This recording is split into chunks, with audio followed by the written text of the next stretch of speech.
I think we are live. Okay.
Hello.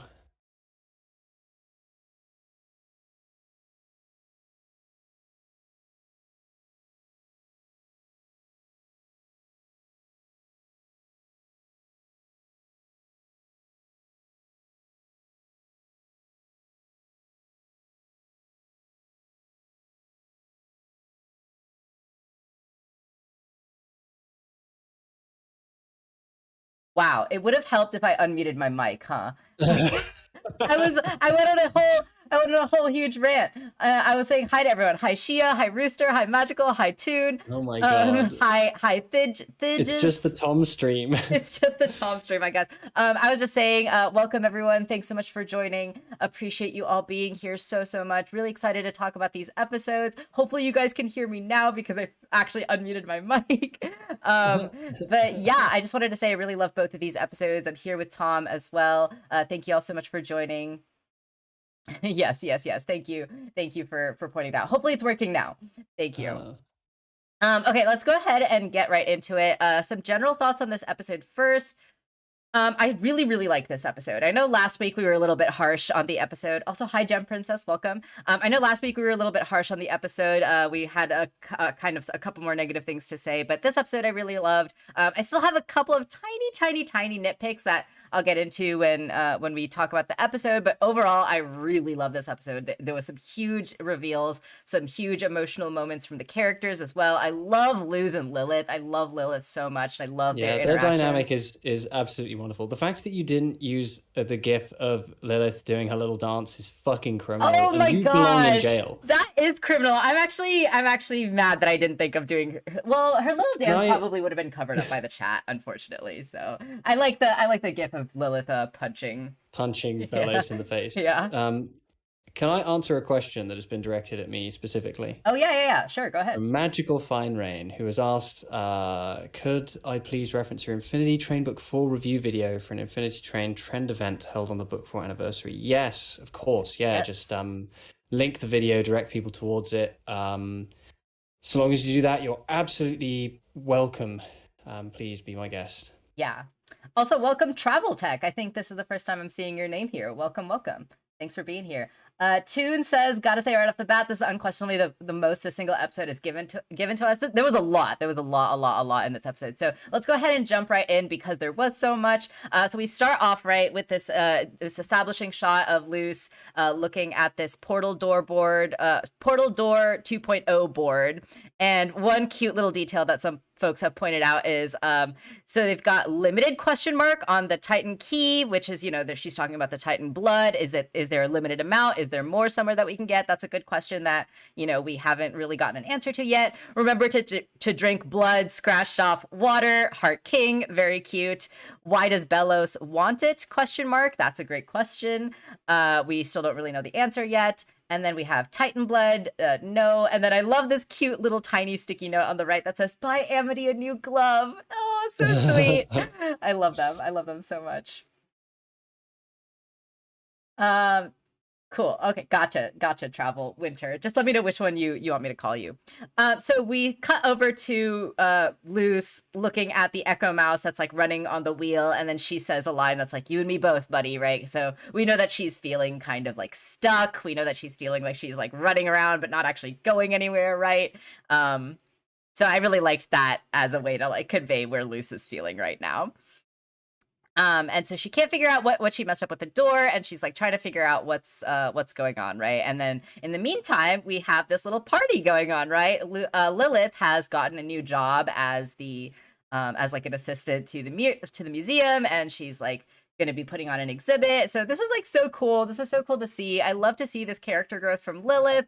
First of all, I want to say I love Lilith's new look. I love her outfit. I am obsessed with the colors. It looks so good on her. I love that her hair is also like kind of reverting back to its natural state. She's got like kind of the curly bushy ends on her hair again, and she's got her round glasses again, the one that we saw her wear as a teen, which is really, really cute. I absolutely am obsessed with Lilith's design, and like I wish I could draw so that I could draw fan art of it because I really love it.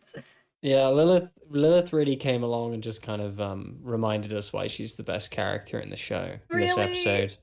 Oh, I love her so much. I do kind of want to say, because I didn't get a chance to say at the beginning, in case people think that I'm just like drunk or something, I'm sick. So I'm probably not going to be contributing a ton because my brain has switched right off. I know that you have a lot to say about this episode in terms of like theories and stuff. I am not to knock that way of thinking about media. I don't think about media that way, so I'm just not going to have a lot to say there. But that's totally fine. I apologize to everybody. I'm probably not going to be saying much. I'm sick. Yeah. Tom is sick. He's and he's probably also going to duck out early. Just a heads up. So just forgive him if he's a little slower today. So I forget who the Steve character is, but everyone kept pointing him out on Twitter. So I don't know if you guys want to remind me who the Steve character is. Steve is just like, he's just like one of the lackeys. He's like the only lackey who gets a name. Who like has a name, okay. He's always Team Lilith. He's just her like go-to guy. He's probably not very competent, but he is nice. Okay, I forgot him. We all like Steve. Everyone was like excited to see him again, but I totally forgot him. And yeah, we get this Dora the Explorer character, Rooster, which is quite fun. It was really funny when I heard the name. So yeah, Hootie is saying that Lilith got this new job, and he's giving her a cheers, and she's like obviously a little like apprehensive, right? Lilith is on this amazing character arc that I really enjoy watching, and that I really love to see in this episode, right? Where she's still kind of like figuring out her self-identity. She's still kind of figuring out her place. She's still like not really confident in herself yet. She's still kind of like unsure of her own capabilities, right? Because she's like always been this really competitive person. And we even see that, right? Even throughout this episode, she's continuing to kind of like get pressure from Dora the Explorer and the Emperor's Coven and stuff. So I really love that this is like a continued arc for Lilith's character, and I think that she made some like really huge steps in this episode, and I'm really excited to see it continue on into the future episodes as well. Hi, honey. Okay, so yeah, Al Pelletizers was really funny. That was a good pun from Hootie. He's got these disgusting appetizers on a plate that he's like coughing up.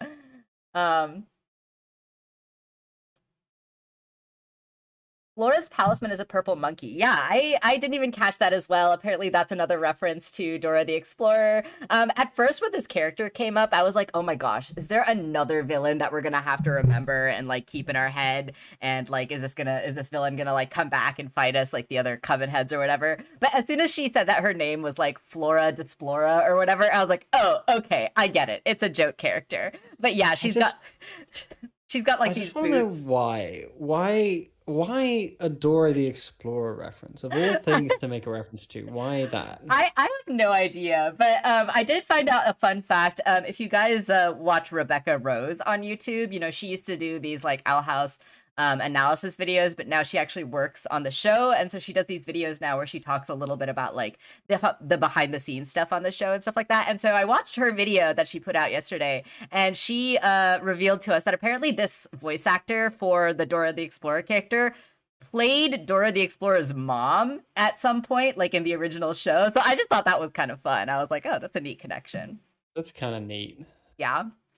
So this lady is like, oh, you know, I'm gonna like one up you at the museum, blah blah blah, right? Like I'm this cool, intense person, and I'm got sent here from the Emperor's Coven to like keep an eye on you, right? And she does like this crazy thing where she like uses her whip to like whip the griffin out of the air and like pull it down, right? So she's really intense. She's really like she must be like beastkeeping, I have to imagine, like the beastkeeping coven or something. But yeah, the fact that she's like really, you know, remorseless when it comes to pulling down this griffin out of the sky, I think illustrates her character a lot. A bad girl historian celebrity, right? So yeah, she was fun.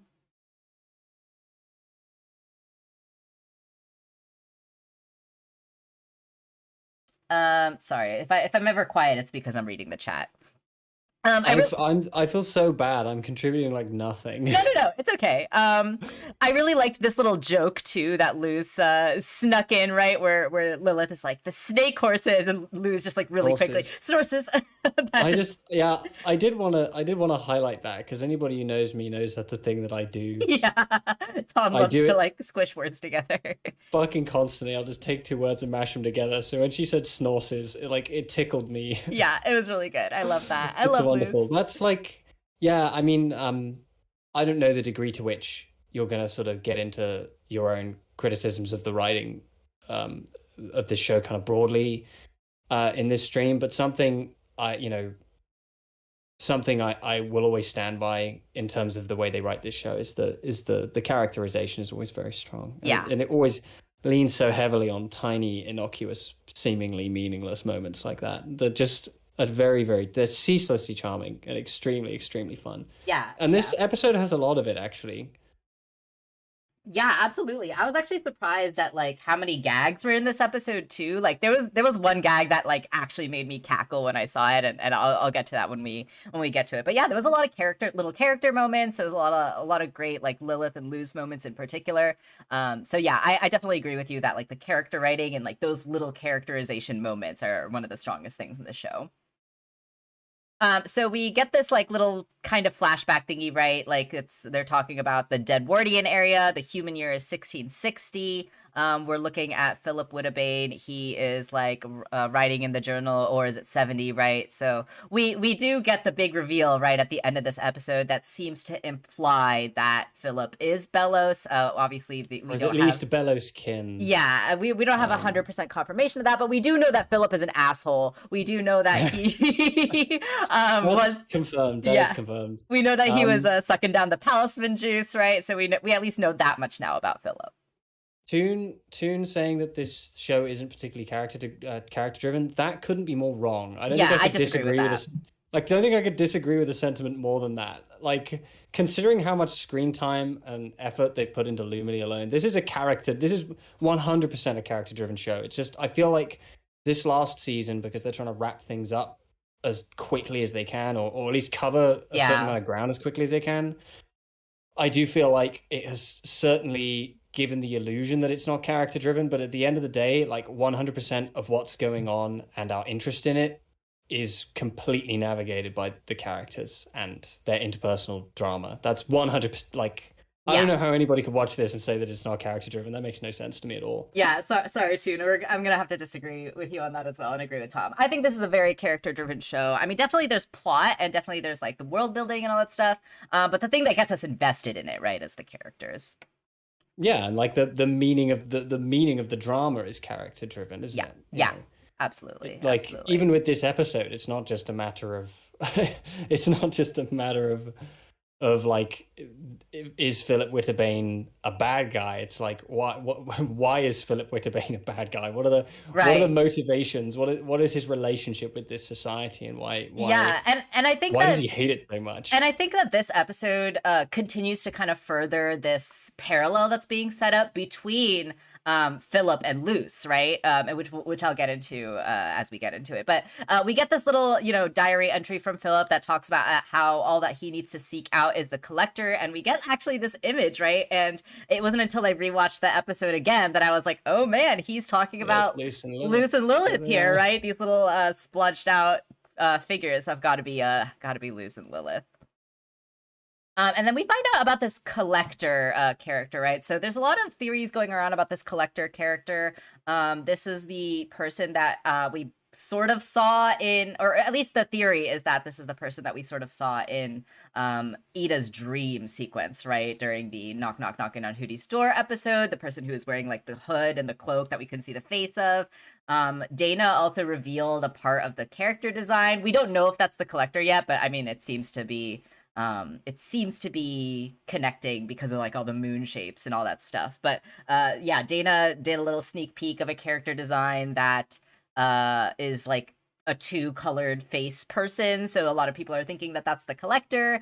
So yeah, there's a lot of interesting theories around the collector. I think that this is going to be one of those characters that sort of like ties everything together.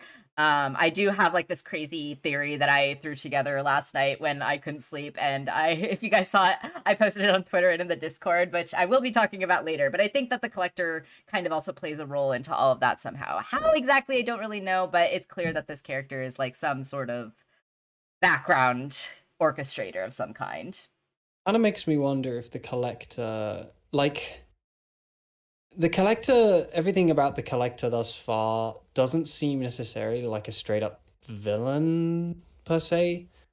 And it kind of makes me wonder if the collector is going to function in a similar way to, the Outsider in like the Dishonored series, of being this like amoral, godlike being who just like nudges fate in certain directions. Yeah. But is totally amoral. I don't know. I'm just curious. Yeah, I'm really curious too. I'm really curious whether, how this character is going to play a part into everything. HHS Girl says that I have a feeling that the collector is going to be a Bill Cipher-esque character. That might be really interesting, like some sort of like omnipotent magical character. That would be really cool. I really hope not. I don't want the collector to be the big bad. I don't want the collector to be the Bill Cipher, because that would come very out of left field. I think I have that issue with Amphibia, where all of a sudden they just pulled another big villain out of their ass. Yeah, I mean, like, I don't mean like Bill Cipher in the sense that this is the big villain, but just that like it's got that chaotic magical energy. Like, I would prefer if they did it as like a watcher or an outsider kind of character, where they're not strictly a villain, but they're certainly chaotic or amoral in amoral, influencing the events of the story in some meaningful way. They have an unknowable amount of power. It would feel, I don't think, necessarily super earned to just like pull another big villain out of their ass, especially when we've got Bellows. Yeah, I think we're gonna have to see how it plays out. Right now, I really don't know. It's hard to tell. It's hard to tell right now with how little info we have.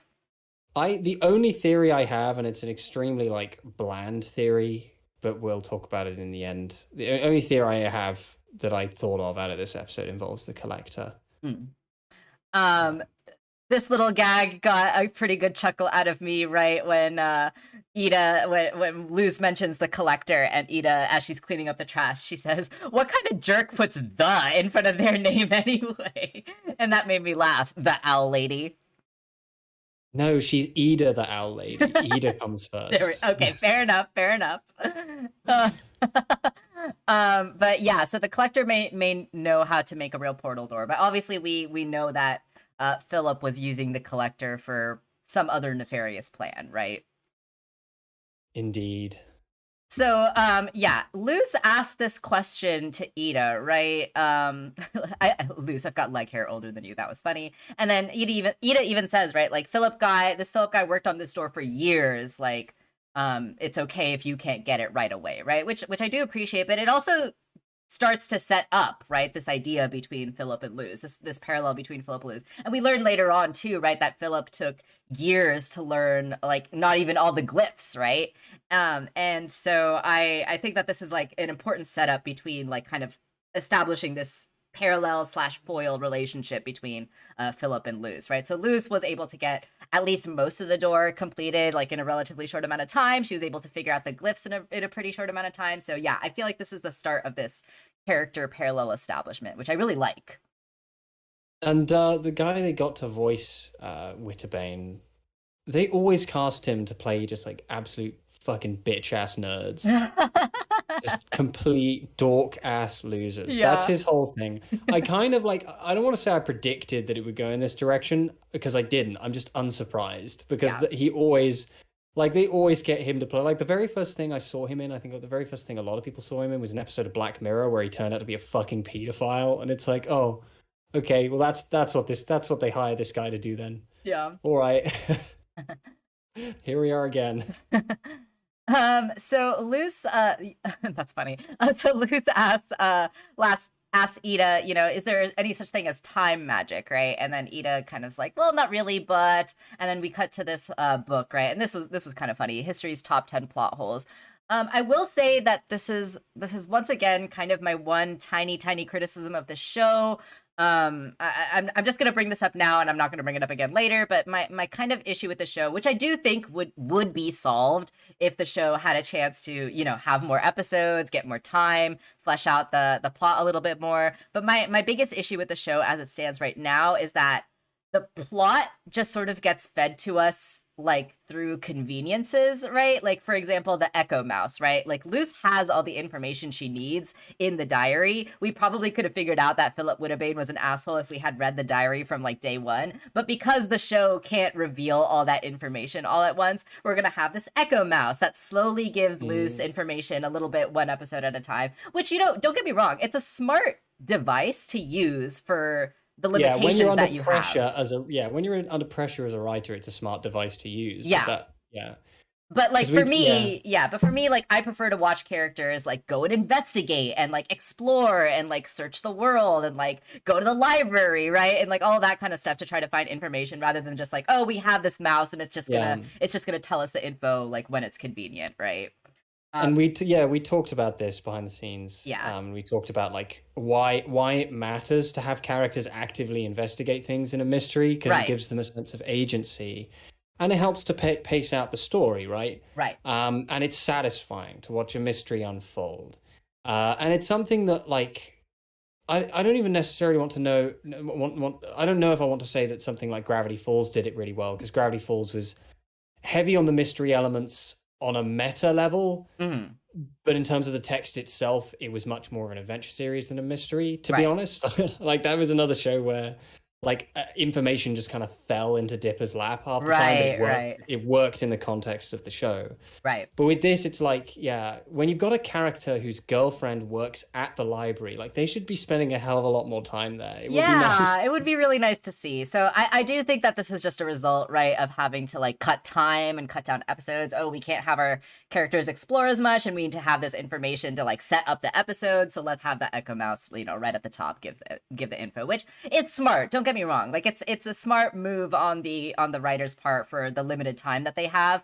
But it's kind of sad to see, right? Like, it would have been so much more fun to see like the characters actually investigating. And to that point, this like conveniently, like the time pulls just happened to be here this episode. That kind of bugged me a little bit too. There is a way that the show could possibly bring me around on it, and that's if Okay, so the way that the time pool seems to work in this show, right? I hate to make a comparison to the Wizard series, but if anyone remembers like the third Wizard movie, there's a little bit of a time loop in that one, and I feel like this time loop that's set up in this world is kind of similar to how that time loop mechanic works, right? So I was actually a little bit nervous when like time magic was suddenly going to be a thing. I was like, oh no, how is this gonna play out? Yeah. What are the rules going to be? But it does seem to be one of those things where it's like a completed time loop, right? Like the actions Mm. of what Luz and Lilith did have already, like, because we saw, right, in Philip's diary, we saw Lilith and Luz, right? So like technically speaking, they have already gone to the past and like done their thing, right? And so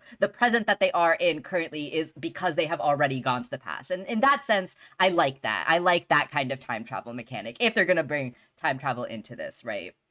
So if Yeah. that's the case, the way that I would like this is if it was intentional, right? Like if Bellows had orchestrated a way so that like, oh, we know that the time pools are going to be there. I'm going to set it up to make it so that Lilith and Luz go and like do their thing, right? So if that was the case, I would like that. But if that isn't the case and it just so happens that the time pools are like there this episode, then it would feel a little bit like a convenience. Yeah, and at least this episode, even though it did it in a very kind of clumsy way, at least it made sure to explain why that magic can't be used again Right. anytime soon, which the Wizard series, as you called it, notoriously did not do. Yes, yeah, Until like absolutely. 2 books later, when like all of the time magic was on a single cabinet in a Yep. single location and got destroyed. Yeah, exactly. So, this worked at least a little bit better than that did. But that was kind of my one little criticism of this episode, where when at the end Lilith was like, "Oh, well, we can't go back because they might be on the other side of the world." To be It's honest, like, to be honest with you, I didn't even think that line was necessary because like it's kind of covered early on in the episode anyway. Like yeah, I feel like I almost get the impression that was an editorial note where they were like, we think you should outline that more clearly, and then they kind of shoehorned that line in. I don't actually think that's necessary. I found it a little patronizing personally right, as an right. audience member, but yeah. Yeah. So, definitely, I think that that was probably just kind of thrown in there just to emphasize, like, yes, we are not going to be able to do this again. But I did like this little sequence of gags here from Ida's book. She's got Twigfoot, right? If encountered in the forest, do not approach. Seriously outsized sense of own importance. They'll be super Yeah. eager to know what the kids are saying about the legend of Twigfoot these days. They'll get all offended if you haven't heard any and act like you're just really out of the loop and uncool. According to lore, the name Twigfoot comes from their foot, which is made out of twigs. So that was funny. We also flipped to Lenderman, which is just a skinny guy. What are you talking about? Lenderman is just Banks. It's just Banks, right? He's just holding the Lenderman is banks. just Banks. As you approach the teller's window, a figure welcomes you with open arms. So long, they're so long, too long. But the terms he's offering you are too good to pass up. The pile of snails is too tall. The interest rate is too tempting. You don't know what's come over you. You accept on the spot, and that's when you realize the figures you saw were nothing but an introductory rate. You reach for the snails in your own pocket, but they're already gone. Now they belong to the lender man. Yeah, man. Bank loans are the real villain of society. You know what I'm saying? Yeah. And then of Getting course a little too real again. a little too real again. And then of course we flip to the last one, of course, which is the most ridiculous, just ridiculous, right? The fearsome possum, more like trash cat. No one believes in them is written here, which is just really funny. And then Luz being like, "Those are real," and Ida like, "Yeah, sure, kid." Yeah, sure, kid. That was really funny. That could have got a good laugh out of me. It falls under the whole bizarre mythology of the relationship they have with the human realm, and like exiling giraffes and shit like that. Yeah. Bunch of freaks. Yeah, absolutely. And then we get the information about the time pool, right? No diving, whatever. Ida has it crossed out, which is funny. Myriad pools of time. And we've got this really cool kind of like fold a piece of paper so that even Chronotis may understand, right? We've got this cool like time warp kind of diagram coming up here, which is showing us how this thing works. So I do like that this is like a closed time loop, even though Lilith did have a line somewhere where she's like, "Oh, we have to worry about like time paradoxes," but it does seem that this seems to be like a closed time loop, which I really like.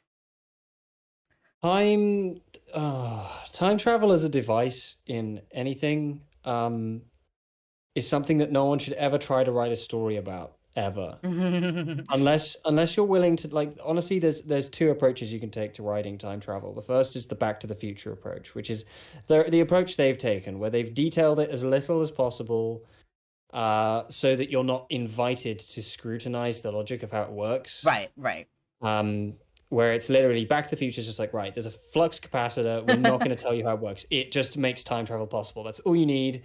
88 miles per hour, you go back in time. It's fine. Don't think about it. Right. And then there's the other side of things, which is you get really in depth into the science and logic of time travel and how it works. You get like really, really, really in depth.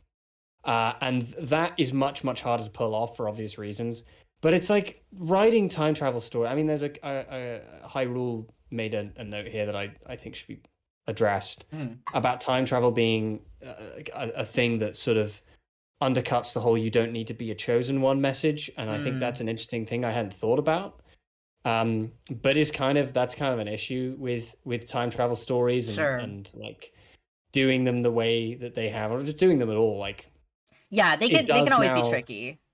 It does now create a situation where Luce is inextricably tied into the entire lore of this whole universe as like a central figure, as opposed to being kind of like an everyman hero. That's an interesting point. And that's kind of it's one of the byproducts. That's interesting. I don't know if I quite agree, but I do see where you're coming from.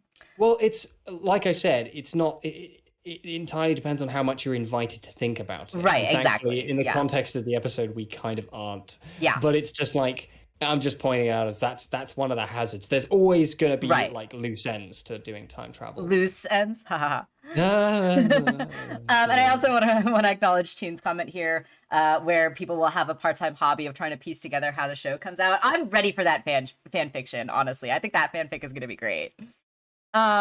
So we get Luce approaching Lilith here, right? And Lilith is working on her first exhibit for the museum. She's plotting it out, and she's really excited, right, about these balusters. She wants to show up Flora Desplora, right? She's still got that competitive spirit in her, which I think is a consistent piece of her character, right? And maybe something that she has to kind of overcome as part of her arc. So we get like this poster that she's created here, the thrilling timeline of dead warding balusters, and this was like the promo image that went around, right? And Lilith is just so freaking adorable. I just love how nerdy she is. I love how enthusiastic she is about this kind of like dorky stuff. She's just a lovable nerd, and I adore her. I honestly felt very called out by this whole bit, because I was having a conversation with my family a couple of days ago about how impressive I find the engineering of Renaissance Italian architecture. And then I saw this, I'm like, oh no, I'm boring. This is literally you. No, you're cool, Aunt Lilith. Yeah, I do a dorky little dance. Yeah. We also get Lilith's talisman here. I don't think we've ever seen it before, but we get this this kind of dorky looking white bird, which is cute, which is Lilith's talisman. So that's fun. So yeah. Oh, go ahead. Widderbane is a bitch ass nerd, and Lilith is just a cool nerd. She's a cool nerd. Yeah, absolutely. She's a cool nerd who punches fascists. Yes, absolutely. Hi, Emmy. Welcome. As someone who enjoys time travel, thought this episode was really cool. Love how the butterfly effect stand-in is the bloody fly effect. That's funny. So yeah, Luce tells Lilith about the time pools, and Lilith's like, oh yeah, that's actually, not a bad idea.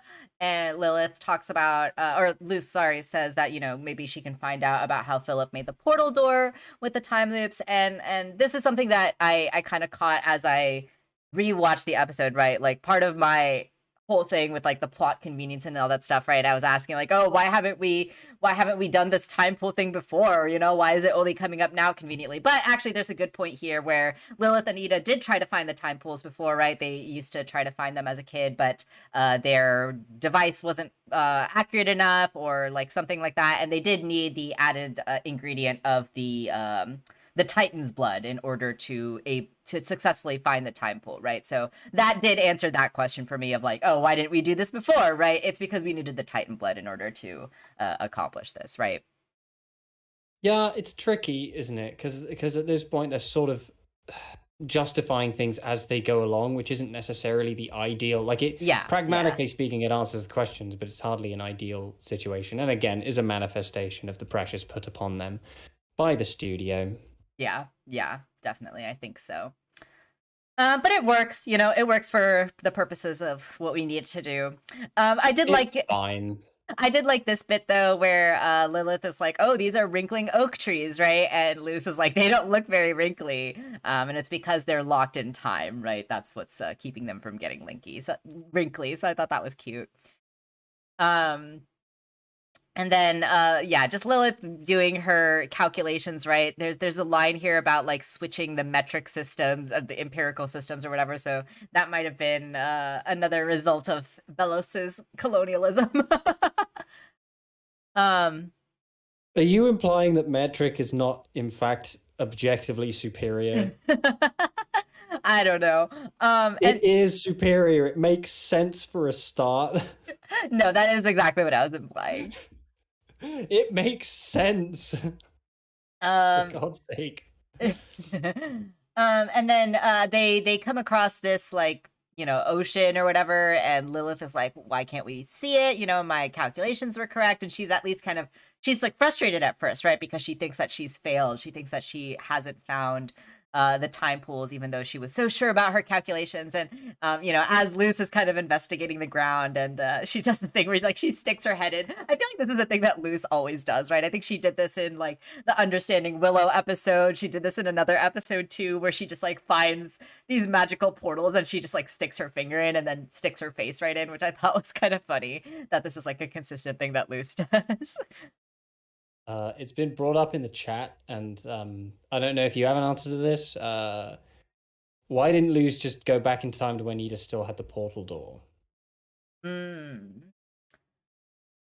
I think because she had it already in the present, right? Which is it's the closed time loop thing, right? Like she couldn't have done something that wasn't already established, right? I don't know. But you're gonna have to be more specific.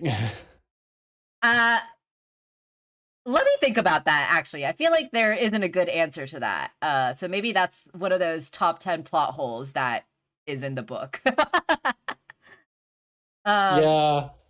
And so Lilith, but I do like this kind of ongoing character stuff from Lilith, right? Lilith is like in the background here. She's kind of doubting herself. She's kind of spiraling a little bit, right? Like this one failure kind of sends her down this like spiral of self-doubt.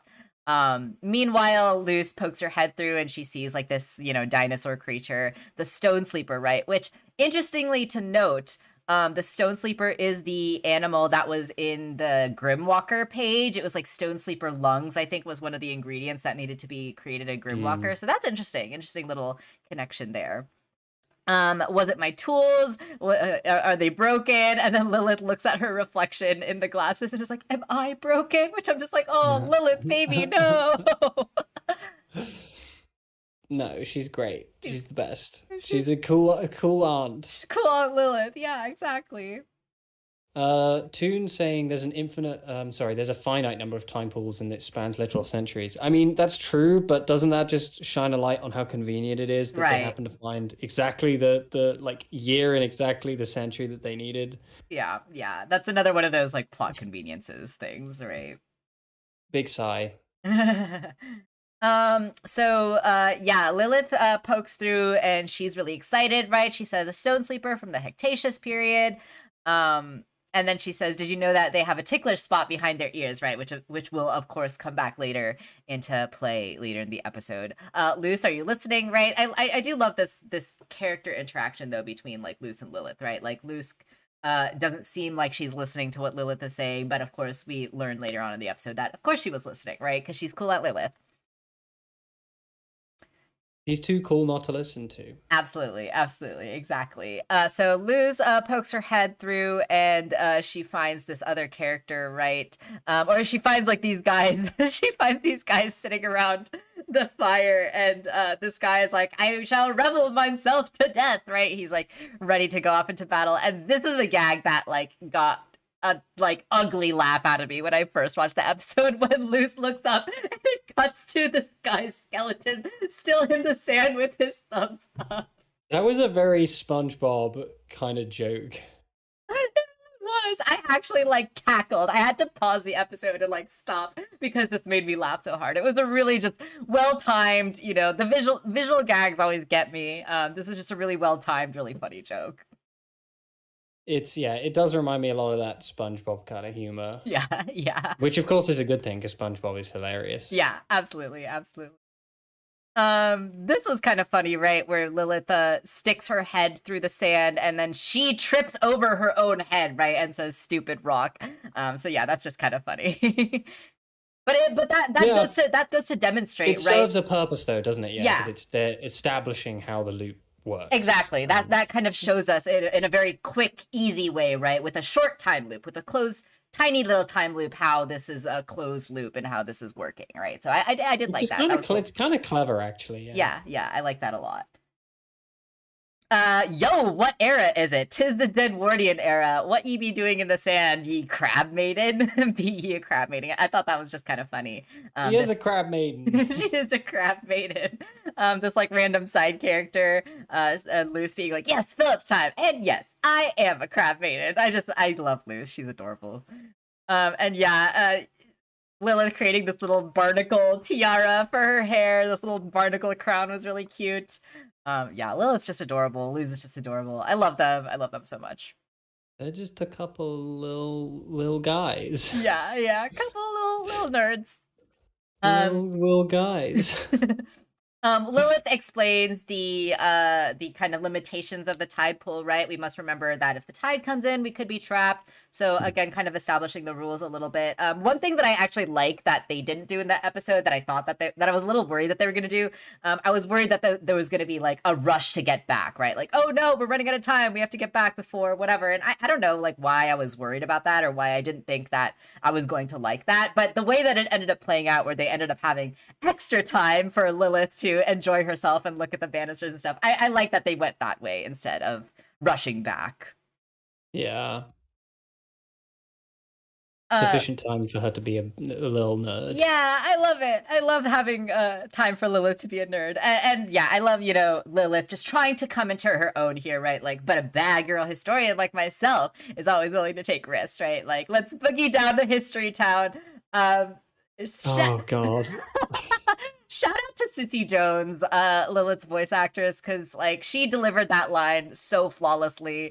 Let's boogie down. Is that going to be me in 20 years? Absolutely, 100%. You're going to be boogieing down to History Town. She really is cool at Lilith. Yeah, I love this bit. It was so, what so does funny. Lou like? I could not hear what Lou says in response to that. Like I rewinded it like multiple times and I could not make out what she was saying because the sound mixing is really weird. Oh yeah, she says she really is cool at Lilith. Does she mean it? I think she means it. I think Luz she says it in a way like she says it in a way that's like, is that ironic? I can't tell. I don't know. The sound mixing was just weird. It's just supposed to be a little funny moment, I think.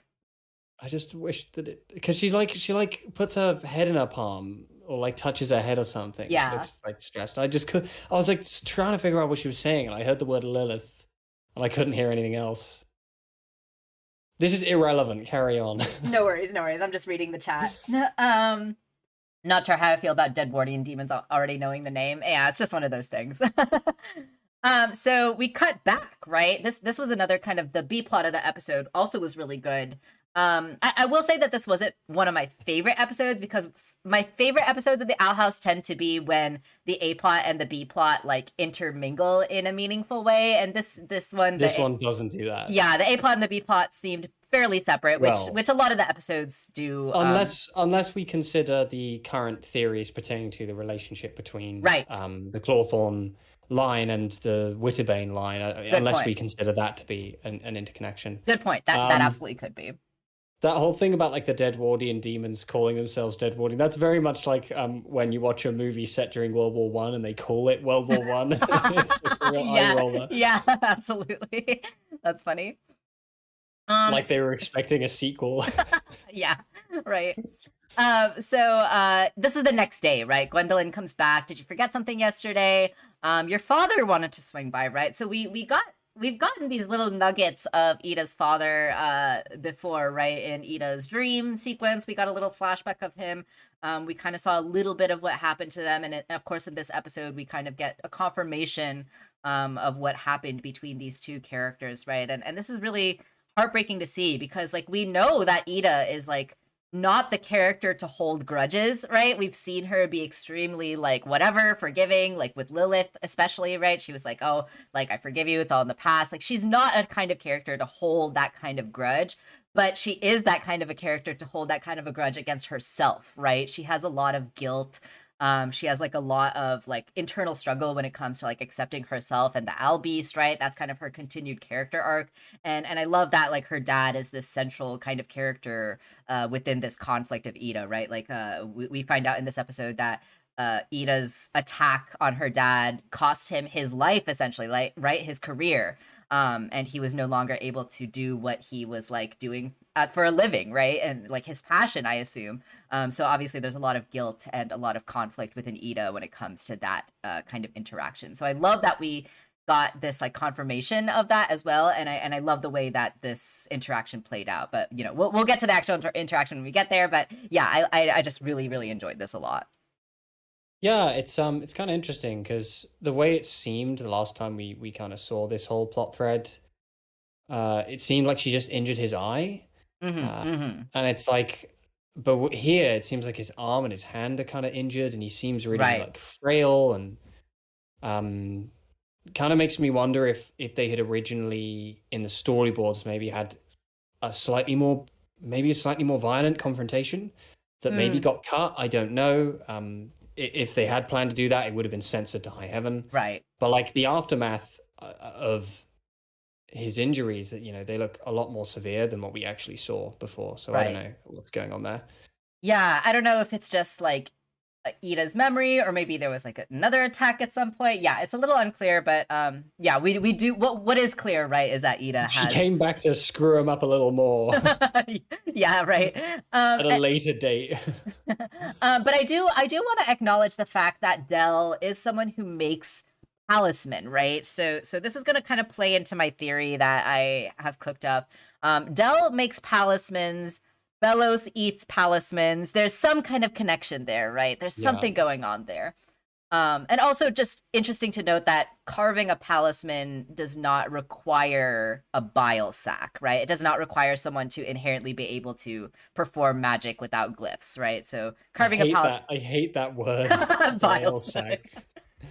But yeah, so horrible. Just something interesting to note that like maybe even someone like Hunter, right, could potentially carve talismans without using magic.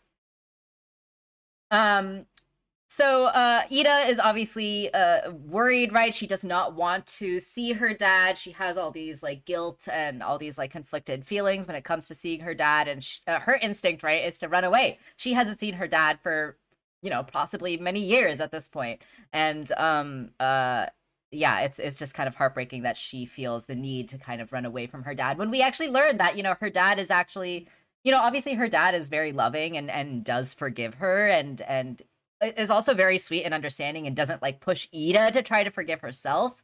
He's just like, you know, I know why you feel this way and I'm not going to push. If you're going to run away, I'm going to let you go.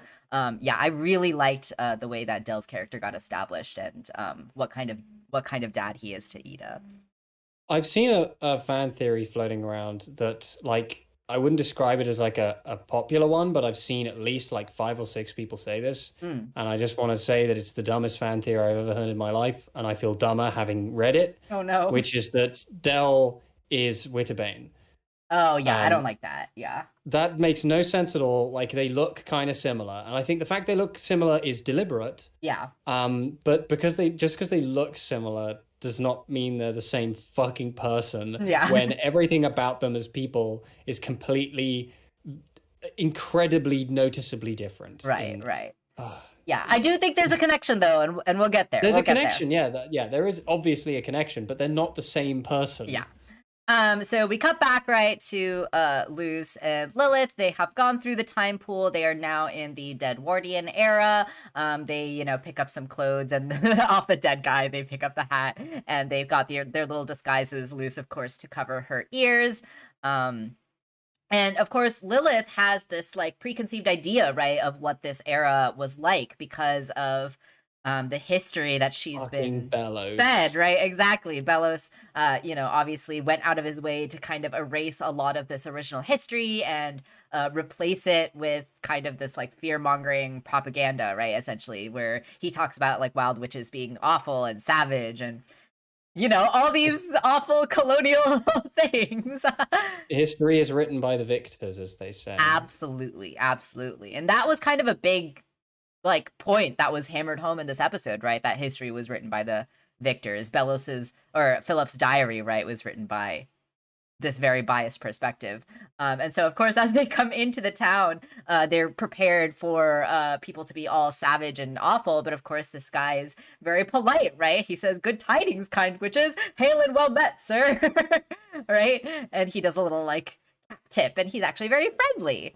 And then we also see a couple of these background characters, right, just being very peaceful and being very like attuned with nature, and like they're doing all kinds of magic, right? Like this person is playing a lute. This person is like injured and sad, and then this other person like heals them and fix their cart or whatever, and like is super helpful and friendly. And then this little kid, right, uses magic to pull up an abomination and also like a flower crown. So we can see, right, they're using multiple forms of magic here. They're not in the coven system. They're not all separated. And everyone's like just chilling. Everyone's just vibing. Everyone's having a great time, right? So it's clear that some misinformation has been fed to the current present population of the Turns out town. that colonialism's fucking bad. It turns out that colonialism is bad. Who would have guessed? But hey, Jontron, who is obviously, a real expert, tells me that the net benefits of colonialism were good. No. So, he's obviously the boss. He's the authority on that. So what do we know? No. I know you're being sarcastic, but I can't even joke. No. I do like that Lilith here, right? She's sort of starting to question like the history, right? Like she says, well, supposedly the Titan doesn't like it, right? Supposedly, right? So she's starting to kind of get this new perspective and get this new understanding that maybe what she has learned was incorrect. And I like that. I like that it's Lilith who's kind of piecing this together. Yeah, it's within character.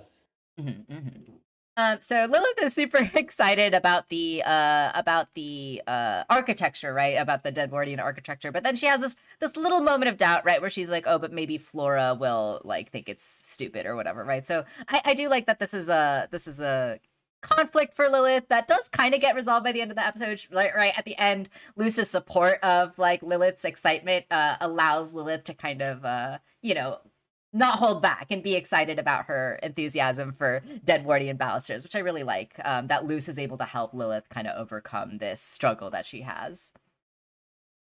Indeed. I mean, I think with respect to like Lilith sort of figuring out the post-colonial lies that she's been fed, like I know at the time when the ending of season 1 first kind of aired, there was a lot of, and there still are a lot of people who complain about Lilith, but it does kind of reconfirm what we already knew from all of that right. She's never been in it for the same reasons that Bellows is. Like, she's always been completely malleable to the idea that he's wrong and a big asshole. Absolutely. So here we get a kind of first hint as to Phillip and like the kind of nature that Phillip is. We know that like Luce, right, is a very prominent figure in the Boiling Isles in the present day, because she has gone around and like made herself known, right? She's like made friends, she's like gone to school, everyone knows she's a human, and she kind of assumes the same of Phillip, right? She kind of assumes that like Phillip is kind of doing the same thing that she's doing. So she goes around and asks people, right? Like, have you seen this human? He's probably super smart. He's probably a celebrity, probably everyone knows him, right? And literally no one knows who this guy is, right? So it's clear that Phillip is more secretive, he's more hiding his identity, more working behind the scenes rather than like trying to make himself known to the general public, right? He's a bitch ass little nerd. He is a bitch ass little nerd. I also just want to acknowledge how like cool these like just side character designs are. Like I just really like the character designs on this show, right? Like this one-eyed girl with like the eyeballs in her hat, like that's really cool. And then this like three-headed like serpent like lady I thought was really cool. Like yeah, there's just some fun little background character designs that I enjoyed.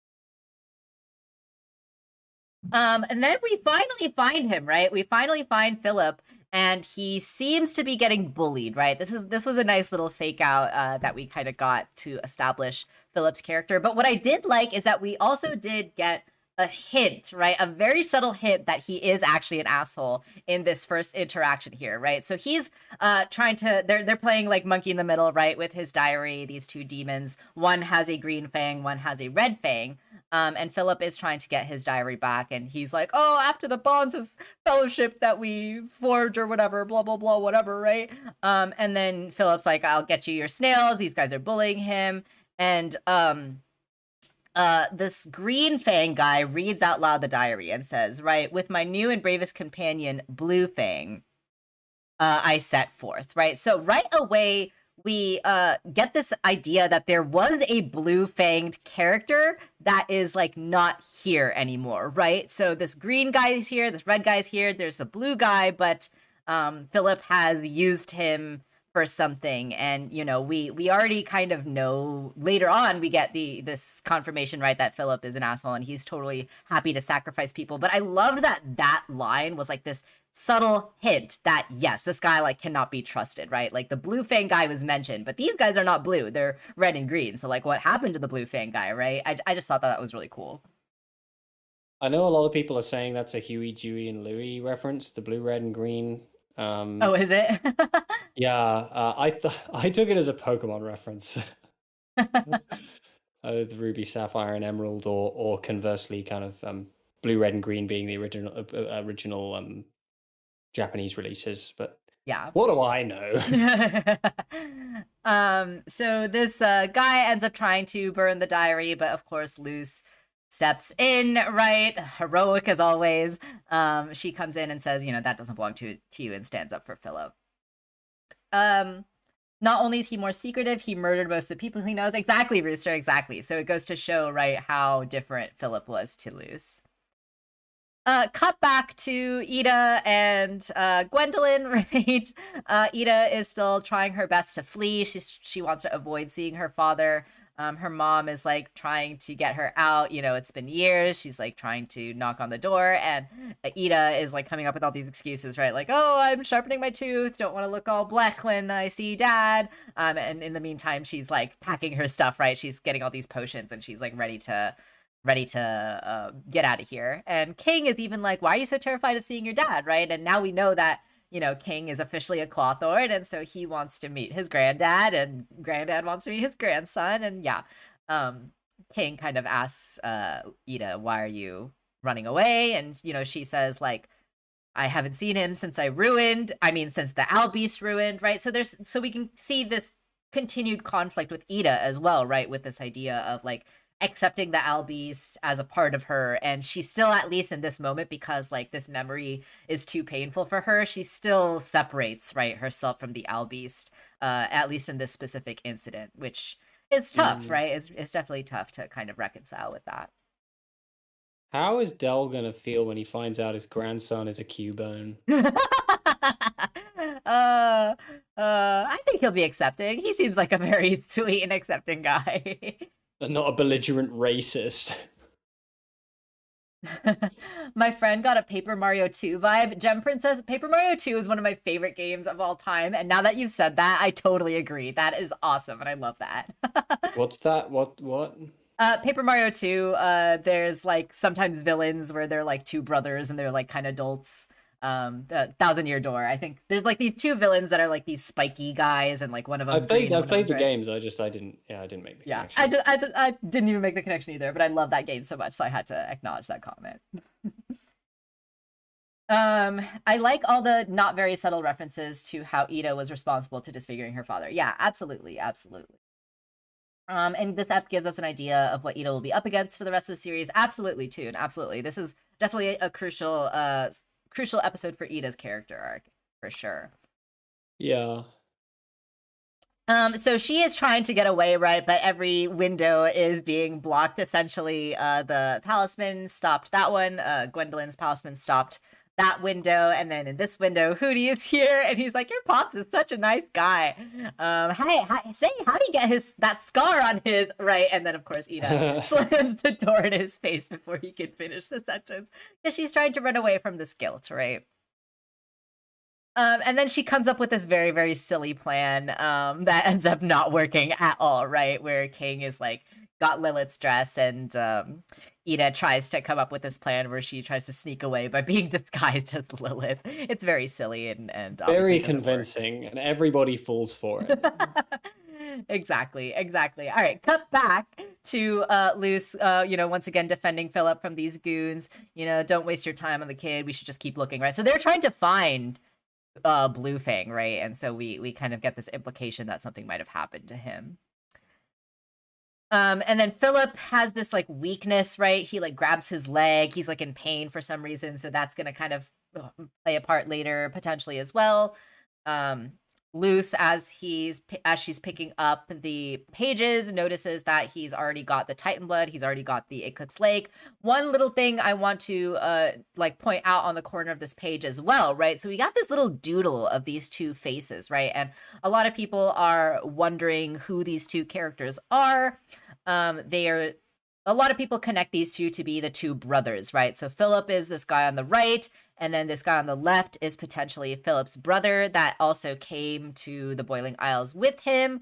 What exactly happened to him, we don't know yet. Obviously, he is not with Phillip in this current time period.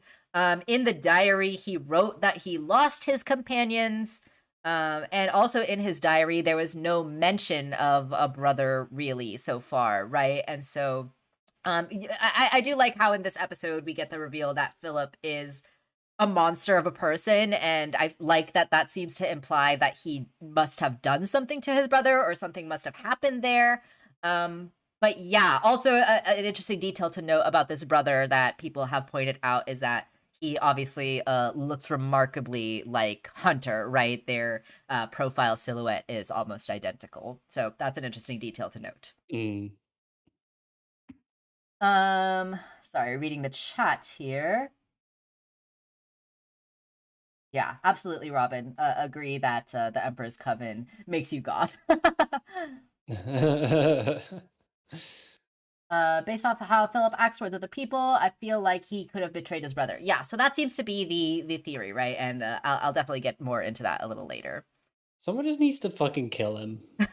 Yeah, really. I mean, Lilith did punch him, which is a step in the right direction. But yeah, they just not enough. Not enough, clearly. She just pulled her Glock and just ended him right there. Yeah. The Glock that she has. So Luce is like, you're Phillip Wittebane, aren't you? The human. Here to gawk, aren't you? And yeah, he says, I don't have a bile sac, but I have dignity, right? And Luce he doesn't have a ball sack either. True that. And Luce tries to like kind of be on his side, right? Like, oh, I want to help you. I know what it's like to be far from home. But Phillip obviously is not interested in talking to these people, right? He's not interested in helping others. He's not interested in getting help from others, which I think is going to be important. So keep that in mind. I'm going to bring that up again later as well. He just needs to fucking kill him. Just kill him. Give him a good old shove off a cliff or something. Yeah. Spare everyone a lot of trouble. Yeah. I can get you crutches. I can get you snails. And then, of course, Luce throws out this line to try her last attempt to try to get him to work with her, right? And she says, I can help you find the collector, right? She knows that the collector is an important piece of all of this. And that does get his attention, right? So it's interesting, right? Like, so we know at this point that he already knows where the collector is.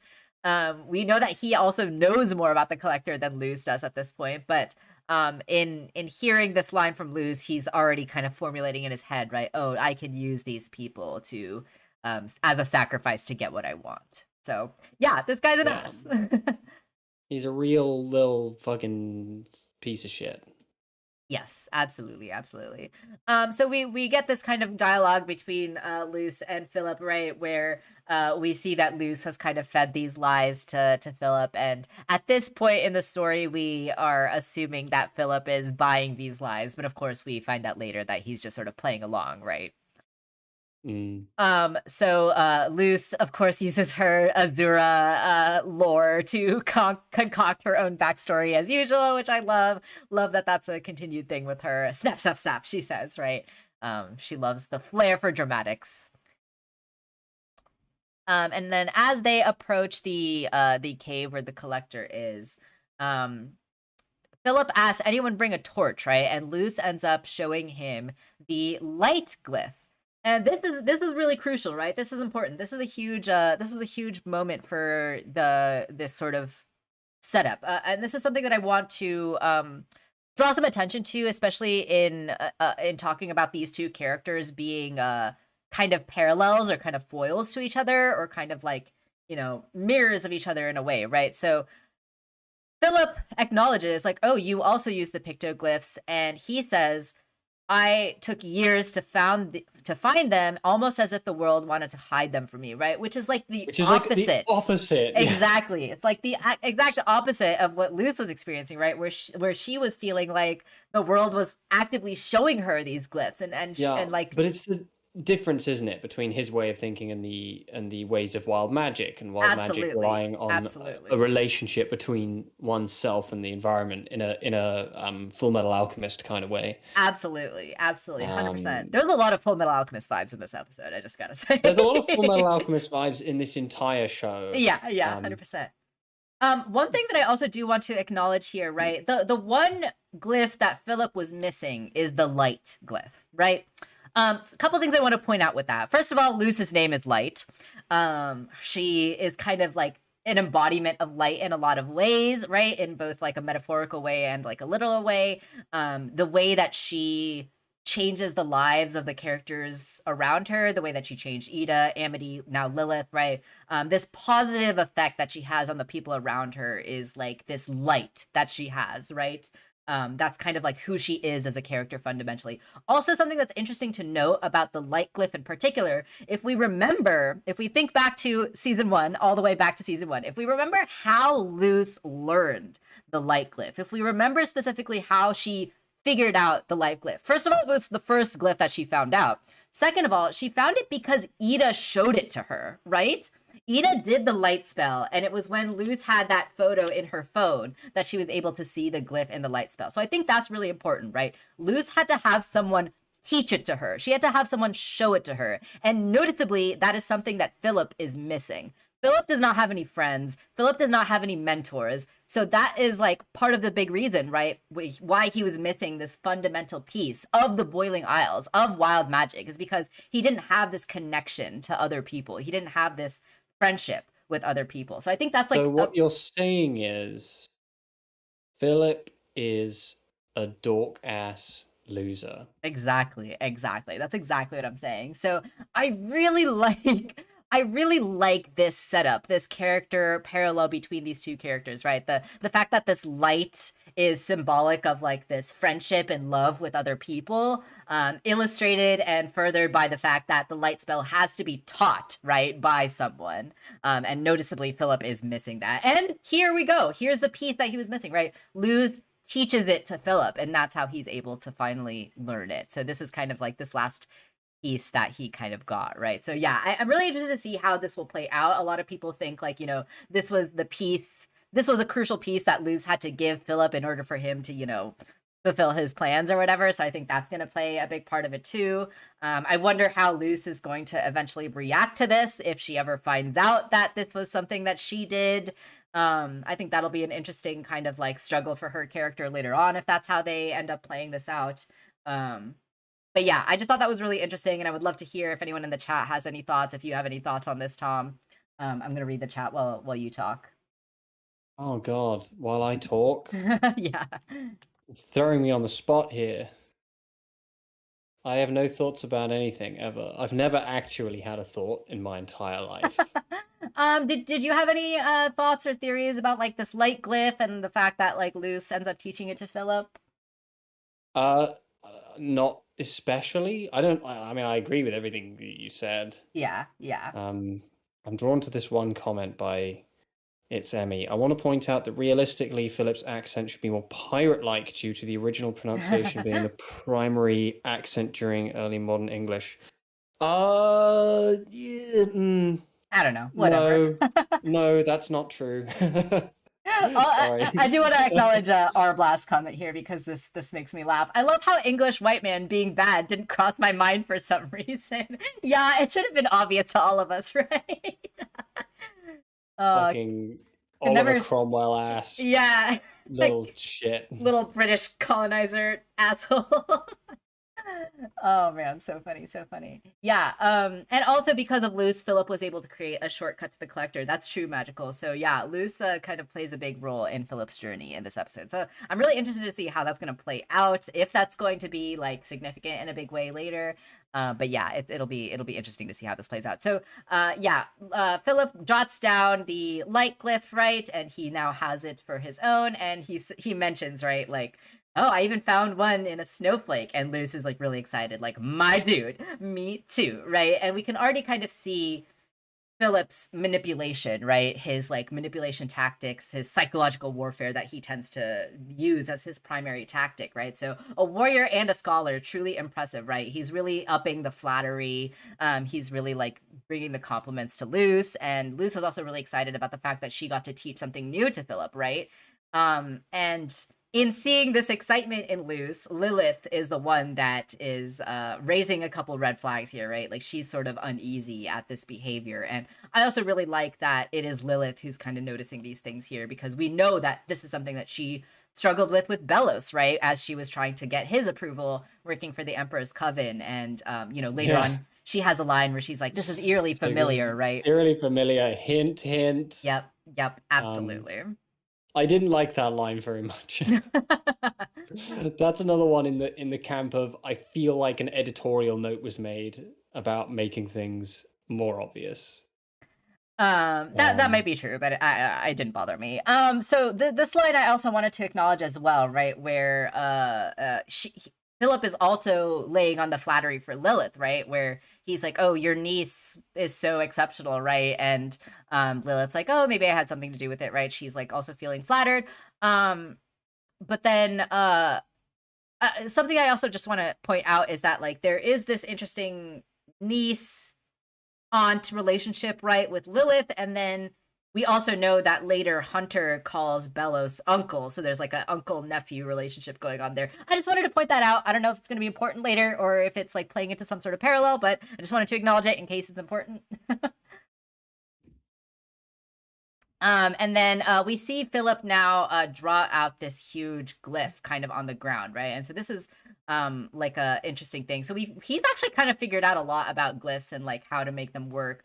Interestingly, that this big glyph that he's drawn here does not require a light glyph, right? But he's able to use the other ones to create this kind of teleportation spell, which is really interesting. So he says to the collector, right, and he ends up activating the glyph, and it ends up transporting them. In the meanwhile, we cut back to Ida, right, and her shenanigans. And Gwendolyn says that you won't be able to get away this time. And she does this silly little stunt, right, where she's like, apologies, dearest mother. Dearest sister has flown the dearest coop. I love her just like impression of Lilith is just saying dearest all the time. It's sometimes Ida's really smart, and then sometimes she's really dumb. She's really dumb. Sometimes she just spontaneously really just thick. I love the little gag of her floofy hair just like poofing out of this like fake wig that she tries to make, right? Just like very clear that this is a dumb plan and is not working. And Gwendolyn being like, does she seriously think I'm buying that? And King just being like, just let her have this. It was funny. It was funny. Not today, suckers, right? She tries to get out, and she extends her staff as she's ready to fly the coop, fly the dearest coop.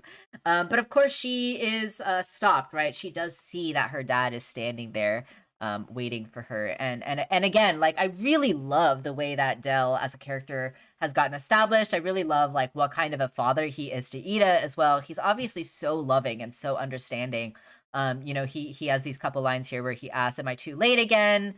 Well, fly safe, Witchlet. Perhaps I'll catch you next time." Right. So like he understands why Ida is running away. He understands why she feels the way she does, and he doesn't try to pressure her, and he doesn't try to berate her or catch her or like do anything to make her feel that what she's doing is wrong.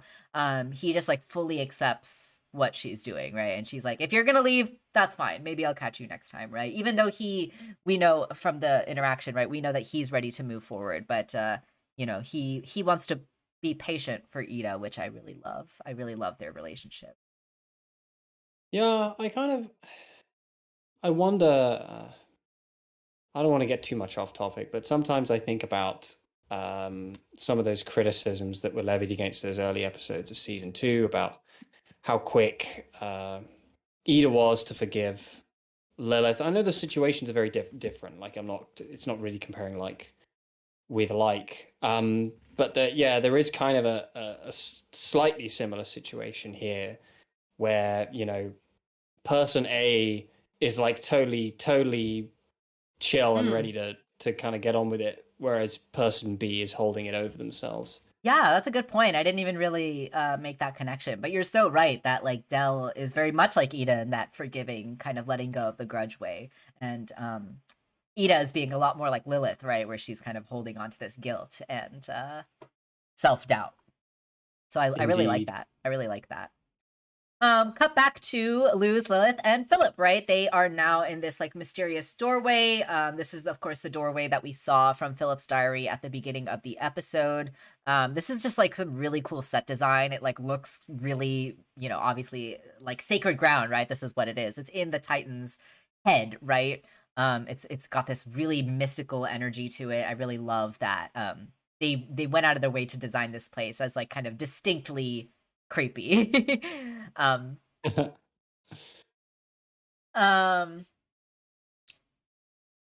yeah, absolutely too. The sunset colors in the Ida scene, definitely the emotion is there, right? And so Phillip is once again grabbing his leg. We don't really know whether this is genuine or whether he's just like playing it up for sympathy. But Luz is like, my mom had to get me to stop eating puzzles when I was a kid, which is funny. Classic Luz.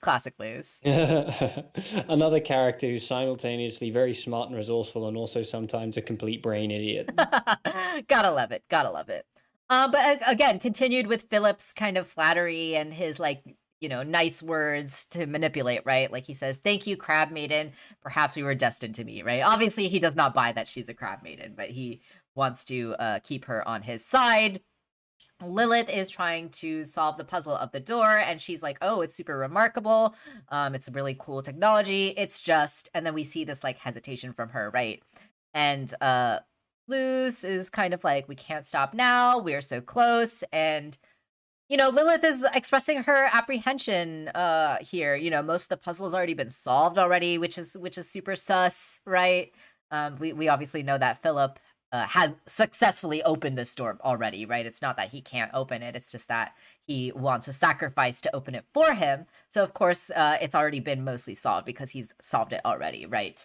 And Lilith here starting to draw those connections between Phillip and Bellows, saying, the confidence, the compliments, it feels familiar. And yeah, maybe this was an editorial thing, but it didn't really bother me. I kind of liked that we're getting these connections here.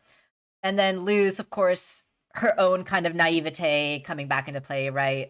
Saying everything's a little weird, right? Maybe you should solve the puzzle while I go talk to Phillip. And so so Luz comes up to Phillip, and we actually notice, right, some little detail that we notice here is that he's got the palisman, maybe already a couple palismans, I can't really tell, but he's at least got one palisman right in his bag. So we already know that he's sucking them down. And then we get this kind of reveal here, right, where Luz is glancing over Phillip's shoulder and reading over his diary entry, and he's got like "my poor companions" written here, right? And he's drawn the stone sleeper beast that's under on the other side of the door, and says, "I single-handedly defeated the beast behind the door, but my companions tragically got lost," right? And this guy just got to get got. Yeah. Phillip, why did you bring us here? I really liked this reveal, right? Because so obviously Belos is Phillip. The theory has been going around long before this episode came out. It's been a pretty popular theory, fan theory for a while now, ever since some of these connections started getting drawn. Actually, I think ever since Phillip got introduced as a character, some people started having this theory.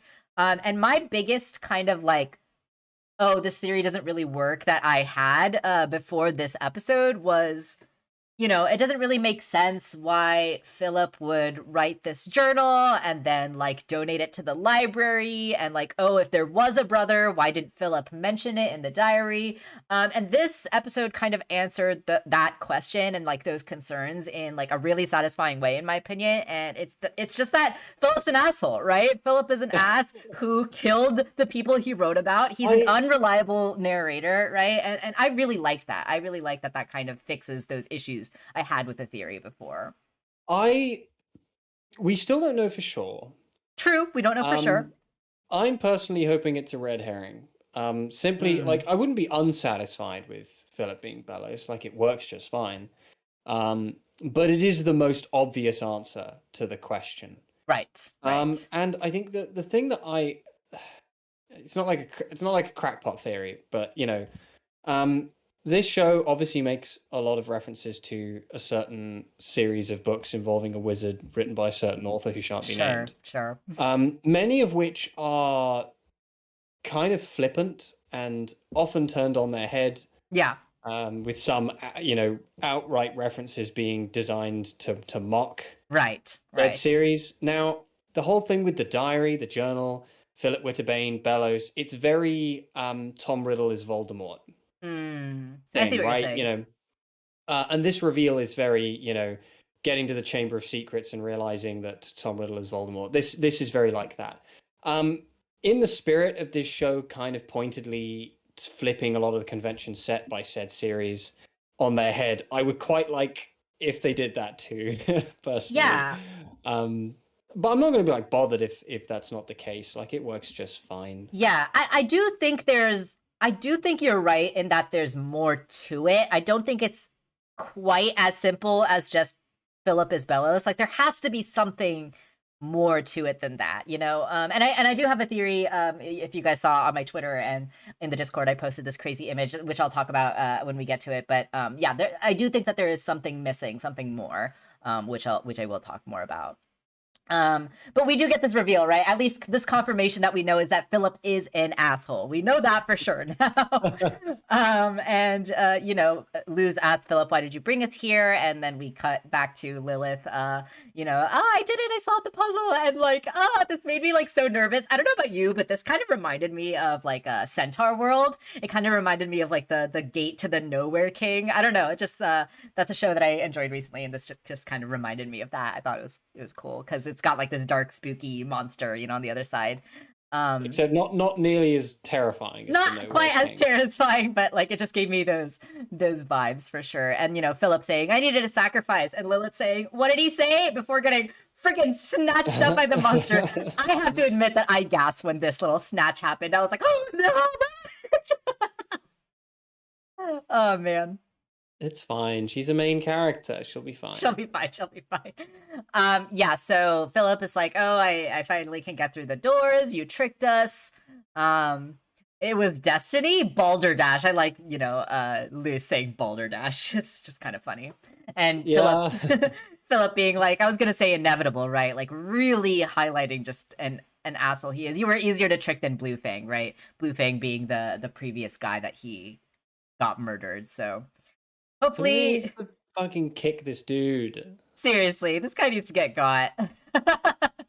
Luz goes in and tries to save Lilith. The Stone Sleepers got her, and she fights back with the glyphs. Again, the action in the show and Luz just being super resourceful with the glyphs is a continued highlight, right, of the show, and just awesome. Phillip pulls out his shovel and he extends it. I saw one theory that someone had that this shovel does eventually become Phillip's staff, and I don't know if that's the case, but interesting that he extends it. I don't know. I also did want to point out that in the image, I'm gonna pull this up when I bring up my theory image later, but in the image that we got from yesterday's lie from the nerd with his book and talking about how there was two brothers that found demons, it does look like the Phillip character in that book is holding a shovel and it's kind of faded out, but I'll point to that when I bring up the image later. But yeah, interesting that he's got this shovel here. I just wanted to point that out.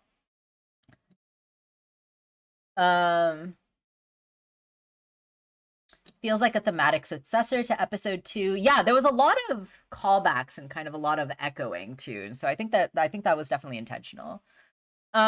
Phillip digs up this mirror, right? He pulls this like glass mirror thingy out, and it has like this moon crescent shape on it. So obviously this is going to be an important item when it comes to summoning the collector.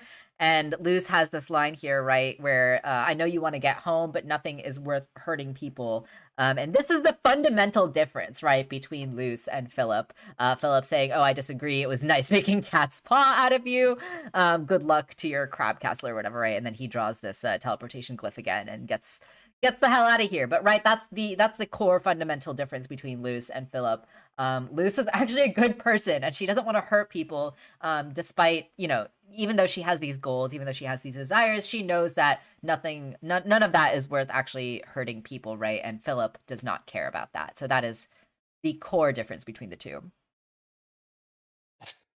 Well, yeah, I mean, it's pretty noticeable. Yeah. Lilith is, distressed. She's like, "Oh, is my body gonna get lost to time? Is it the end for us?" Luz being like, "I'm so sorry, Lilith." And I love this little interaction between these two, right? Where Lilith's like, "Oh, your humility before death truly heartens me." Like, oh, they're so sweet. And Luz being like, "You're right, I should have listened to you." And then she remembers, right? "Oh, I did listen to you." And actually, as soon as this beast guy was revealed on the other side of the door that it was a Stone Sleeper, I knew that this was going to come back. I was like, "Oh yeah, that's right. They're ticklish behind the ears. I remember." And of course, Luz also remembers. And I love this little moment with Lilith too, right? Where she's like nervous for Luz getting hurt, and she's like, "Ina's gonna kill me." It's very cute, very, very funny. But of course, Luz did listen to Lilith and remembers that this Stone Sleeper guy is ticklish behind the ears, and she ends up giving him a little scritch. Why is he there? Little scritchy scritch, right? Why is he there? That's another good question. Luz has this line here where she's like, "Oh, he was hibernating here all this time because this place seems to be mystical, magical in some way. These Stone Sleepers, I don't actually know if the Stone Sleepers are already extinct, in this Deadwardian era, or if they will still later become extinct. I don't really know. That's kind of unclear. Why is it here is a little unclear. Maybe that'll get answered later. I don't know. Okay, Hyrule. Lilith never tried to kill Luz. She used Luz as bait. Yeah, that's right. That's absolutely no doubt in my mind that there was not an ounce of her that was actually seriously going to harm this child. Yeah. I don't know where people get this idea that she was actually going to kill her. I don't think that, I don't think it fits the character profile at all, or the motivations at all. She was not going to kill Luz. She was just using her as bait, which is still wrong, but it's right. So we get this line from Phillip here. He's obviously very into his own self-image. He's really into his own narcissism almost, right? He's kind of narrating as he's writing in this diary, and he's obviously very interested in creating this narrative, right? That kind of centers him on being this hero. and he's like trying to come up with like the name for this like mirror thing, right? It's like, what should I call you? Oval, oblong, a round boy? And I was just like, shut the hell up. Shut the hell up, you asshole. I hate you. Critical analysis, people. Critical Shut the analysis. hell up, I hate you. That's my big brain thoughts on the matter. He's an ass. Did you use that in your uni dissertation? Yes, I did, absolutely. Shut the hell up, I hate you. But of course, Luz and Lilith come back with the Stone Sleeper, right? They've like essentially tamed this guy now, and the Stone Sleeper roars to Phillip and gives him a little spook. But Lilith and Luz do end up confronting him and ask him, "Tell me how the thing is going to build a portal to the human realm, right?" Because that's what she came here to get the info for. And Phillip does admit, "Oh no, I need this for something else," right? So it's clear that So we don't know actually at this point whether he has built the human portal, whether he is still going to build it, whether he's like whether he even wants to build it at this point, right? That all we still really don't know. But it's clear that he has got this other plan in motion.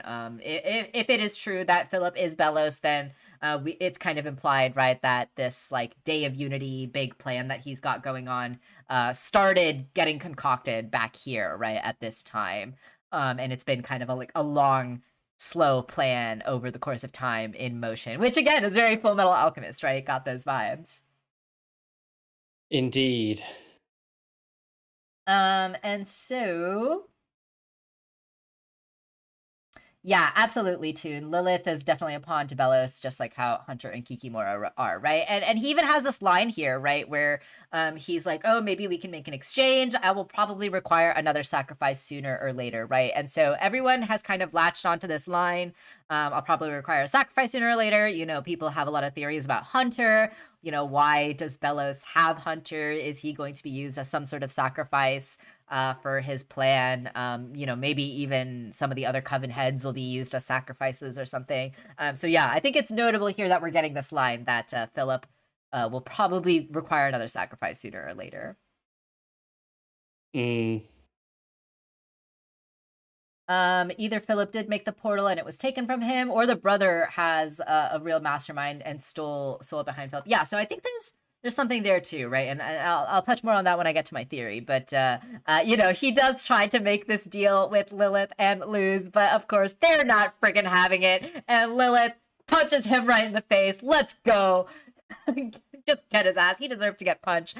And we actually find out here, right, that her punch broke his nose and caused this scar to have his face. And so a lot of people are connecting that to Belos in the present, right? Belos obviously has this crooked nose in the present that Phillip didn't have before this moment. And Belos also has this weird, crazy scar across his face. And this seems to be kind of lined up with that scar as well. So people are making these connections that may be connected. So we'll have to wait and see if that gets confirmed later. But if that is the case, that's pretty cool. I had to pause on this frame, first of all, because I love Luz and I love Lilith, and Luz is absolutely going to defeat Belos by T-posing at him. It's confirmed. This frame confirms it. I mean, I told you that the second I saw it. I was like, that's how it's going down. T-pose aggressively a fascist. T-pose aggressively a fascist. This moment also reminded me, I saw a couple people draw the connections to Avatar: The Last Airbender, where Sokka's like, "What a tribe," right? So that kind of reminded me of that moment too. I agree with Toon's note about people interpreting it as Lilith and Luz causing everything to go to shit. Yeah, it's pretty obvious he's got some biases ahead of time. Yeah. They just kind of like, I don't even want to say contributed to them, because I don't think that puts the responsibility on them. No, yeah, it isn't. Exactly. Like, it was just more thing that. Yeah, they just ended up folded into the general biases that he clearly has. Right. As like it's fucking white English dude. Yeah, what? A white English dude is like not as open to accepting the people around him that are different? What are you talking about? From the friggin' 18th century? But yeah, no, right? Like I think that's a good point, Toon, where like a lot of a lot of folks seem to think like, oh, it's because of Luz and Lilith that Belos is evil and like hates witches and blah blah blah whatever. And it's like, no, it's very clear that Belos, or Phillip at the very least, had this prejudice before. You know, he was already killing people. He was already using them as sacrifices. He was not making friends, right? He didn't have a mentor. He didn't have an Ida the way that Luz did. And so, yeah, it's very clear that he had this like sentimentality even before Luz and Lilith, and they were just kind of like the straw that broke the camel's back for him, I feel. Or not even, right? Like his plan was already in motion. This was just another thing to add on to like confirm his anti-witch bias, I think. So yeah, I don't think that they were the cause of it, but they definitely added on to his hatred. They were just sort of folded into it. Exactly. This whole like, this is gonna sound really weird, but this whole thing with Witterbane gave me major Hitler vibes, like young Hitler vibes, because obviously Hitler, his radicalization came from a period of his life as a younger man. For sure. Just being like a reclusive, lonely little shit, fucking weirdo. And in that state of what's the term, misanthropy, he developed these radical ideas that only got worse and worse. And this gives me that same vibe. This guy is a total misanthrope. He just fucking hates everyone who isn't him. Absolutely. And it becomes the impetus for this intense fascistic hatred. Yeah, 100%, right? Yeah, totally agree with you, Robin. I like how the show doesn't do the villain hates certain group because certain group is mean to him. Yeah, he was just always a terrible person, and I think that that's great. He was always a piece of crap. Yep. And again, I like the way that this adventure rounds out, right? Like I was worried at the beginning that they were gonna have to rush back and get back in time or whatever. But I like that we had a little bit of free time at the end for Lilith to enjoy herself and get these Deadwardian balusters into her journal. And Luce, right, supporting her in her research, which is really cute. I love these two. I love them. I love how Luce is so supportive of Lilith, and I love how Lilith is just able to unabashedly be excited about her nerdy interests with, like, you know, without any hesitation, right? There's no doubt anymore that this is, like, something that's exciting her. And I love that Luce is supporting her in that. It's just really sweet. I have a thought about Phillip. Yeah, kind of a stray thought. R-Blast saying, I feel weird about how I never thought of Phillip being an a-hole. And that's really interesting. And I think it's not an unreasonable thing to say because, you know, like we said, the show is character driven and its characters are rarely, you know, one-dimensional. And you know, you get that with Lilith, who was at one point in time an antagonist. I suspect we'll get that with Kiki. Hell, we've kind of already had it a little with Kikimora. Yeah. Where there's just more to them, you know, the Golden Guard. It's never quite so simple, you know, and it's romantic to believe that you know, because we've suspected for a while that Phillip is Belos, and it's romantic to believe that like maybe there was something that made him bad and he was a good man once, like a good honest man, and that something kind of twisted him, you know. I kind of like that it isn't that, you know. Yeah, I kind of do too. Making a character three-dimensional doesn't necessarily mean they have to be sympathetic. Sympathetic, yeah. Like a character can be an absolutely horrendous, like complete piece of trash, but still be three-dimensional. And I think to a degree, I kind of missed villains that are just like, they're just villainous. They're just villains, yeah. You know, they're just, it's not that they're just villains, they're just villainous, right? Yeah. They are, you know, there's nothing about them that's likable. There's nothing about them that's sympathetic. Yes. They're three-dimensional and their motivations are explored and the nature of who they are is explored in detail. And to be honest, this episode, considering you know, this isn't Fargo, this isn't like a 45 minutes to an hour long episode a minute per episode. You know, considering the length of the show, I think this episode actually did a pretty adequate job of exploring his relationship with the society he lives in on a ground level as a whole, which is really interesting. And he's still a piece of shit. Yeah, absolutely. 100%. Yeah, I totally agree with everything you just said. I really love the way that they're setting this up so far. All right, we cut back right to Del and Ida. I loved this scene. I absolutely teared up at this scene. This hit me like a truck. You know, we were kind of waiting for Del as a character to come up in the show at some point. because we got that little bit of a flashback of him in a previous episode. So we knew that he was going to play a part somehow, right? And we get this interaction here between Ida and Del, and this is like the first time they've interacted in years. Yeah, this was a really heartbreaking and heart-touching scene, right? Ida saying there's been a lot going on, and Del just kind of expressing his sadness, right, about the fact that she's been so distant. You know, he hasn't really heard from her. All that he's really heard about is like the wanted poster, and then there was the petrification from season 1, right? Obviously he's like worried about her, and he's like, I wish you'd let us help, right? And it's very clear that Ida, you know, we saw this from Ida at the beginning of the series, right? Like she has these really thick and tall walls up around her, right, that she's built to #thick. But she's got these barriers, right, that she's put up to protect herself and supposedly protect the people around her. At least she feels like that's justified, right? And it's kind of sad to see that she hasn't let anyone help her, right? And even though that there are people in her life that want to help her.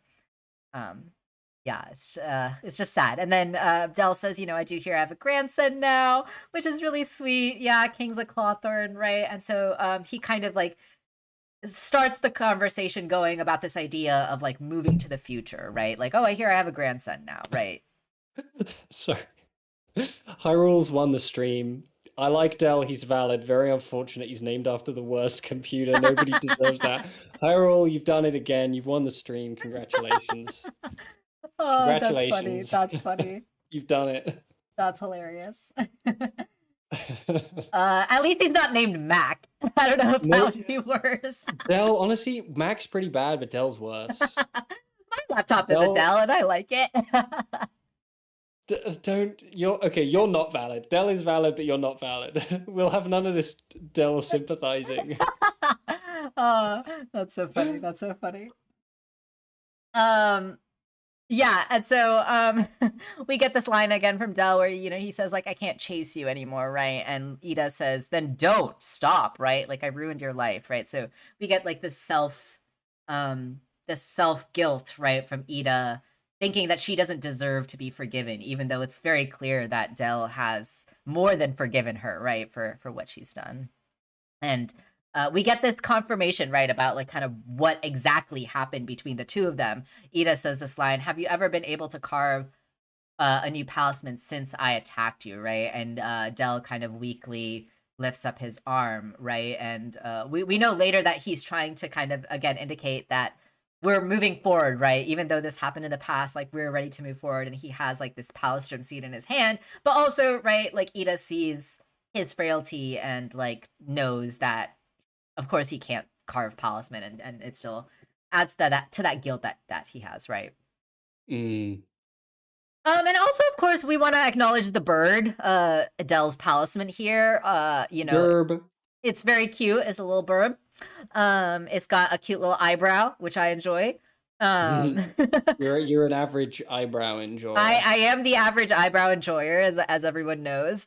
But yeah, you know, obviously looks remarkably similar to another bird palisman that we've seen. You are, of course, referring to Albert.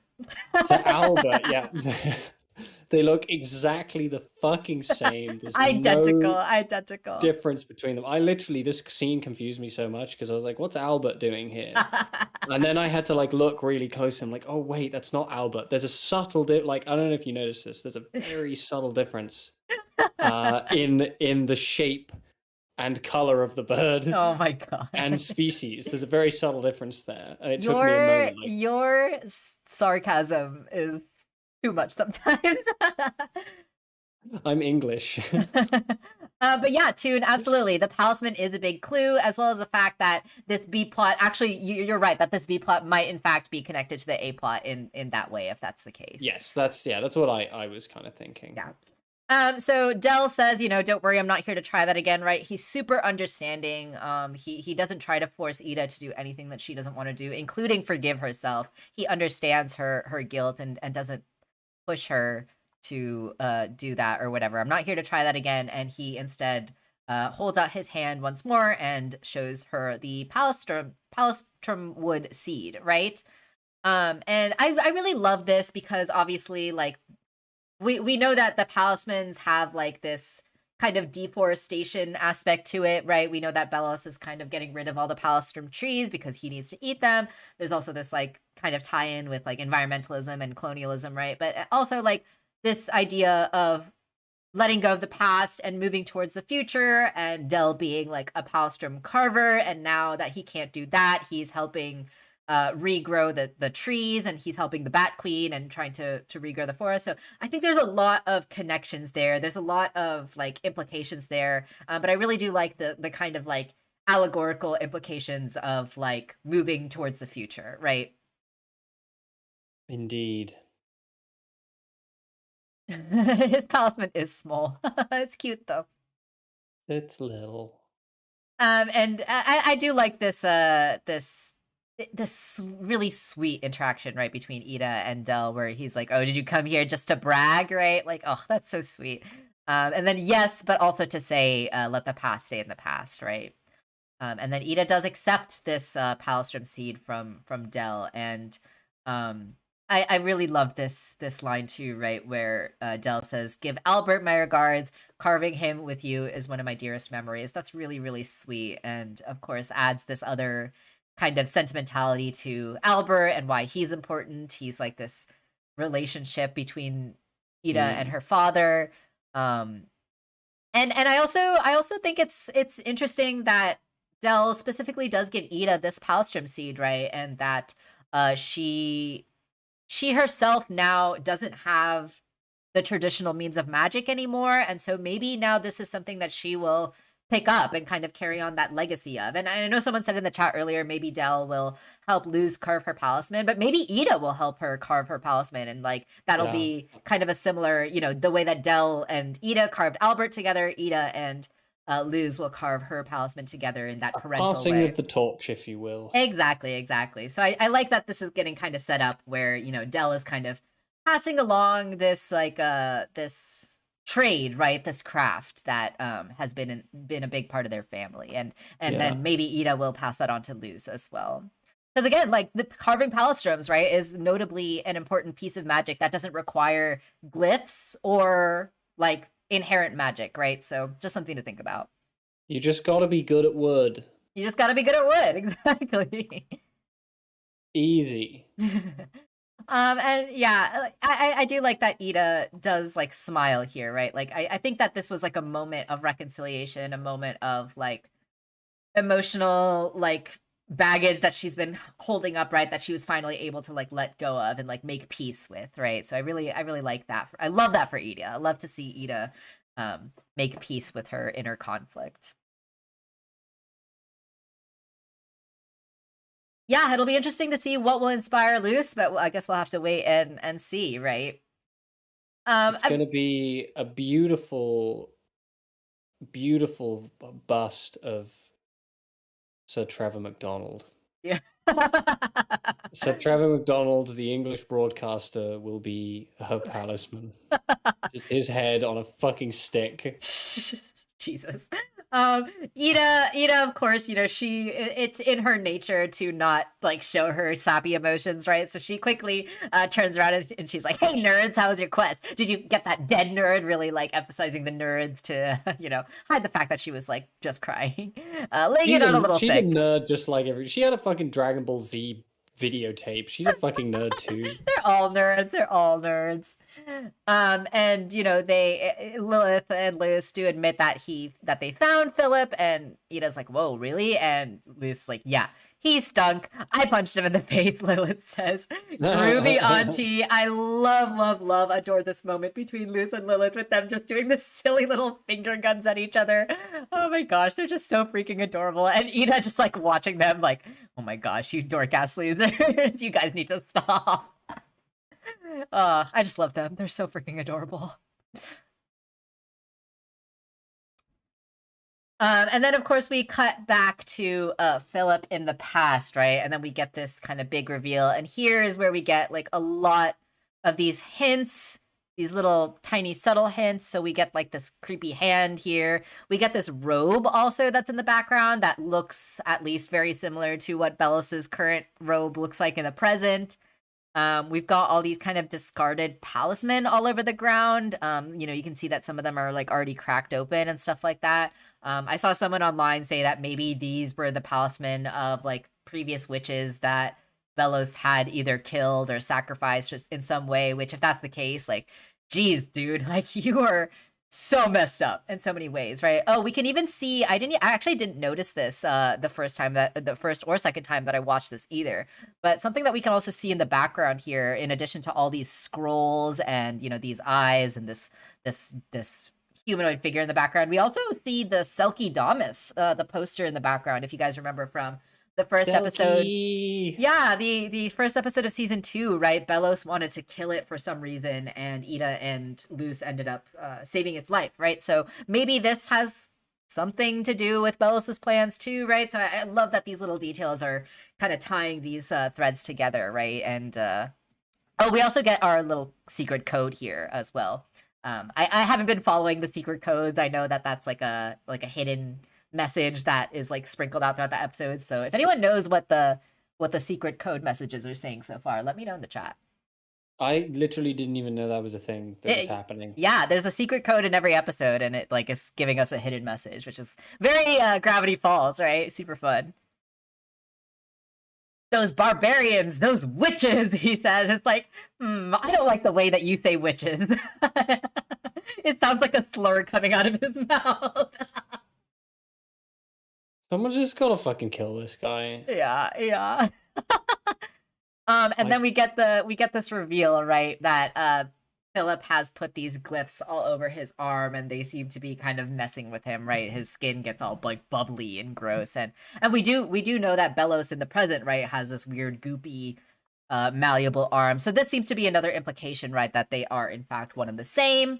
And we also get this confirmation of what happens when you put glyphs on your arm, right? And it turns out it's not pretty. And I think the glyphs aren't what's causing that, right? That I presume that was just something he'd done to try and offset the effects. I don't know. That's unclear. Like, because he doesn't, I don't know. I'd assumed that he'd put the glyphs on his arm as an attempt to offset the effects, but we don't really know, do we? We don't really know. Yeah. See, I interpret it as he put the glyphs on his arm as like an attempt to become like more powerful or whatever, and like this is like glyphs a side are effect temporary. of it. I feel like if there's anything we know about glyphs, is that they're temporary, right? But they're temporary on paper, right? But like, are they temporary if you fucking put them on your body? Like, it's not like his arm is gonna on the ground too. Yeah, but it's not like his arm is just gonna like disappear, or maybe they like interact differently with like organic materials. I don't know, right? It's unclear. I'd interpreted it as he was using glyphs as an attempt to offset the effect of some curse, but we just don't know. Yeah. Magical asks, why does Phillip have those glyphs drawn on his body? And I think at this point, like, it's still unclear. Yeah, Phillip may try, but he definitely can't beat talk to the glyph witch. Yeah, that's one of the best lines in the show. Yeah, exactly, Jonathan. Don't draw on your skin unless it's a professional tattoo artist. That's really funny. Yeah, so it's really unclear, right? Like, what's going on, why Phillip has drawn these glyphs on his arm, but we know that he is, like, needing or wanting to drink these palismans for some reason, right? And we finally see him desperately trying to find one in this, like, pile of discarded ones, and he finally does find one that is unopened. He cracks open the cold one with the boys and takes a long sip of this palisman juice, right? He's got an addiction, and we need to talk to him about that. Yeah, we need an intervention. He tattooed those glyphs on his body to make himself more powerful. That was my theory, magical, but obviously we don't really know if that's the case yet. We'll need to get some more info and confirmation if that's true. A curse of feathers and mud, a betrayal of blood from season 1, right? Yeah, so that was one of the kind of hidden codes from season 1. So yeah, I'm interested to see if that's gonna also be relevant. Betrayal of blood seems to imply, a lot of people were thinking that was going to be Ida and Lilith. But who knows? Maybe it could be Translate to the two brothers as yeah, well. it could be to the two brothers as well. And speaking of, right, these two brothers and their relationship and the betrayal and what's going on. Actually, before I get to that theory, let's just get to this last final bit here, right? So, Philip is like, it doesn't matter, whatever. I just need to live long enough to see this through, right? So, it's a little unclear about what the Palismen are doing. I have a suspicion that the Palismen are elongating his life. I saw someone in my Discord server had a theory that maybe Philip found another time pool, and that's how he was able to transport to the present. I had the theory that he was just elongating his life through the Palismen, but we really don't know, right? We really don't have any idea how Philip became Belos exactly. That's still a little unclear. Maybe he just uses a lot of moisturizer. Maybe he's just got a really great solid skincare routine. And that's, you gotta respect that. You gotta respect the discipline. And then of course he says, you're gonna help me, Collector, right? And then he kind of like activates this. He opens this up, and interestingly, we see all the phases of the moon surrounding this figure. This figure is also kind of like a two-faced, half-faced, like moon crescent figure. A lot of people have drawn connections to Amity's necklace, and some folks have pointed out that Amity's necklace is also sort of like shifting between moon phases. So who knows if that's going to be a connecting piece of all this, connected to the Collector in some way. The Collector, we also know, if the Collector is that hooded figure from Ida's dream, we know that it has some connection to the Albeast as well. So I really like this Collector being this kind of, at least, behind the scenes figure that is connecting all of these players in some way. And like that, I think is very intriguing, and I'm interested to see how that plays out. I kind of wonder with the Collector. This is a very, very vague, and it's just something I kind of thought about in the middle of the night. Because like you said, we've had that connection before between the Albeast and the Collector, and right. I kind of wonder if there's something going on with the Collector where they're able to like fuse souls together. Yeah. And I kind of like I had wondered, and I don't really know for sure. I'd kind of wondered if there was some of that going on with Belos as well. What with there being almost like this terrifying creature inside of him that like wants to physically break free from his body that he keeps in check. I kind of wondered if there's a connection there, but yeah, that's like, really interesting. There's a feeling that something the Collector may potentially be capable of doing is fusing souls together. And I kind of wondered if maybe Belos wants to fuse his soul with the Titan. Ooh, that's a good theory. That's actually a really good theory. That's the only meaningful thought I had about this entire episode. No, I really dig that theory, because that actually, I hadn't thought of that, right? Because a lot of people were kind of like speculating, and I do also want to acknowledge Rooster's comment here that the moon is also important because the Day of Unity needs an eclipse, so we know that that's going to play a role into it too. So that's a really good point. Yeah, and we really don't know what Belos's like plan is, right? He keeps talking about like merging the realms. There seems to be some sort of implication of like moving the Titan or something like that. But yeah, maybe it is some sort of like merging with the Titan. That would be actually really interesting. There's like the cut version of that scene that didn't make it that we did see was of the Titan like physically getting up and moving. Right. Yeah, exactly. So there's something there.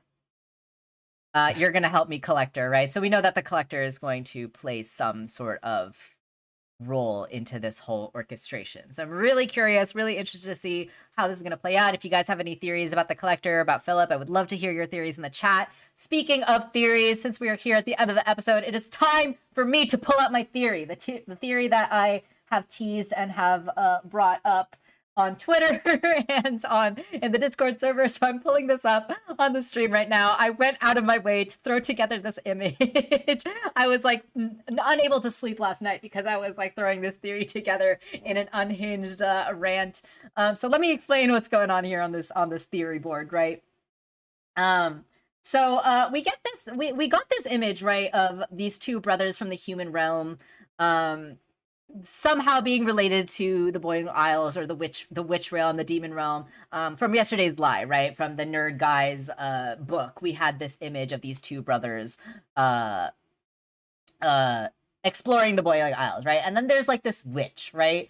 This witch we didn't get that much information on. I kind of just did this to be funny, where I drew a heart between these two characters, and I was like, are they lovers? But I do think that it is possible that whereas Phillip did not form any meaningful relationships on the Boiling Isles, that maybe his brother was a character who did form some relationship to people at the Boiling Isles. So maybe he could have had some wife or some lover or something like that, or or some sort of you know what they say, no waifu, no laifu. Exactly, they do say that. They do indeed say that. Classic saying that we all know and love. Exactly.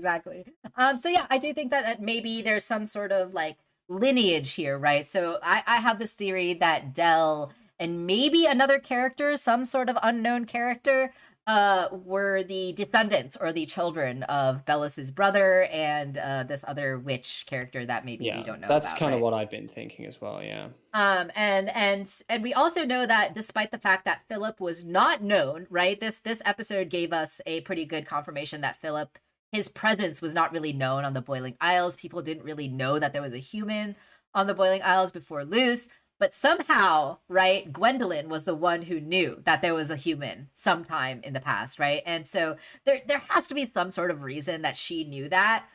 So yeah, I had this sort of like connection here that like maybe it was because like of Del that she knew that there was a human. Maybe there was some sort of hint towards like, her father-in-law or whatever being a human, something like that. And then don't know if Del actually has a brother. We haven't gotten any hints if that's the case so far. Did you mention actually something I forgot to mention during that scene when he does the thing with the collector? They overlay Belos's current voice actor over the voice actor for Phillip. Do they? That? I didn't mention that. I actually didn't know that. That's another ball in the court of them being the same person. But yeah, I'm pretty sure that's what they do. I think they do an overlay effect, but with the two voice actors saying the same line. Oh, that's actually that actually obviously kind of lends more to the theory that they're the same person. Yeah, I'm pretty sure that's what they did. I'm open to the idea that I could be completely wrong, but I'm pretty sure that's what they did. Mm-hmm. Yeah, that's really cool. So continuing on with my theory that I've got here, right? So obviously if Phillip is Belos here, there's some sort of betrayal that went on, right? Between Phillip and his brother. That's like the only thing that I can really think of as to why Phillip's brother was like not in the journal at all, or something went on here, right? Some sort of betrayal of blood, right? That was our hint that we got. So maybe that was Phillip and his brother.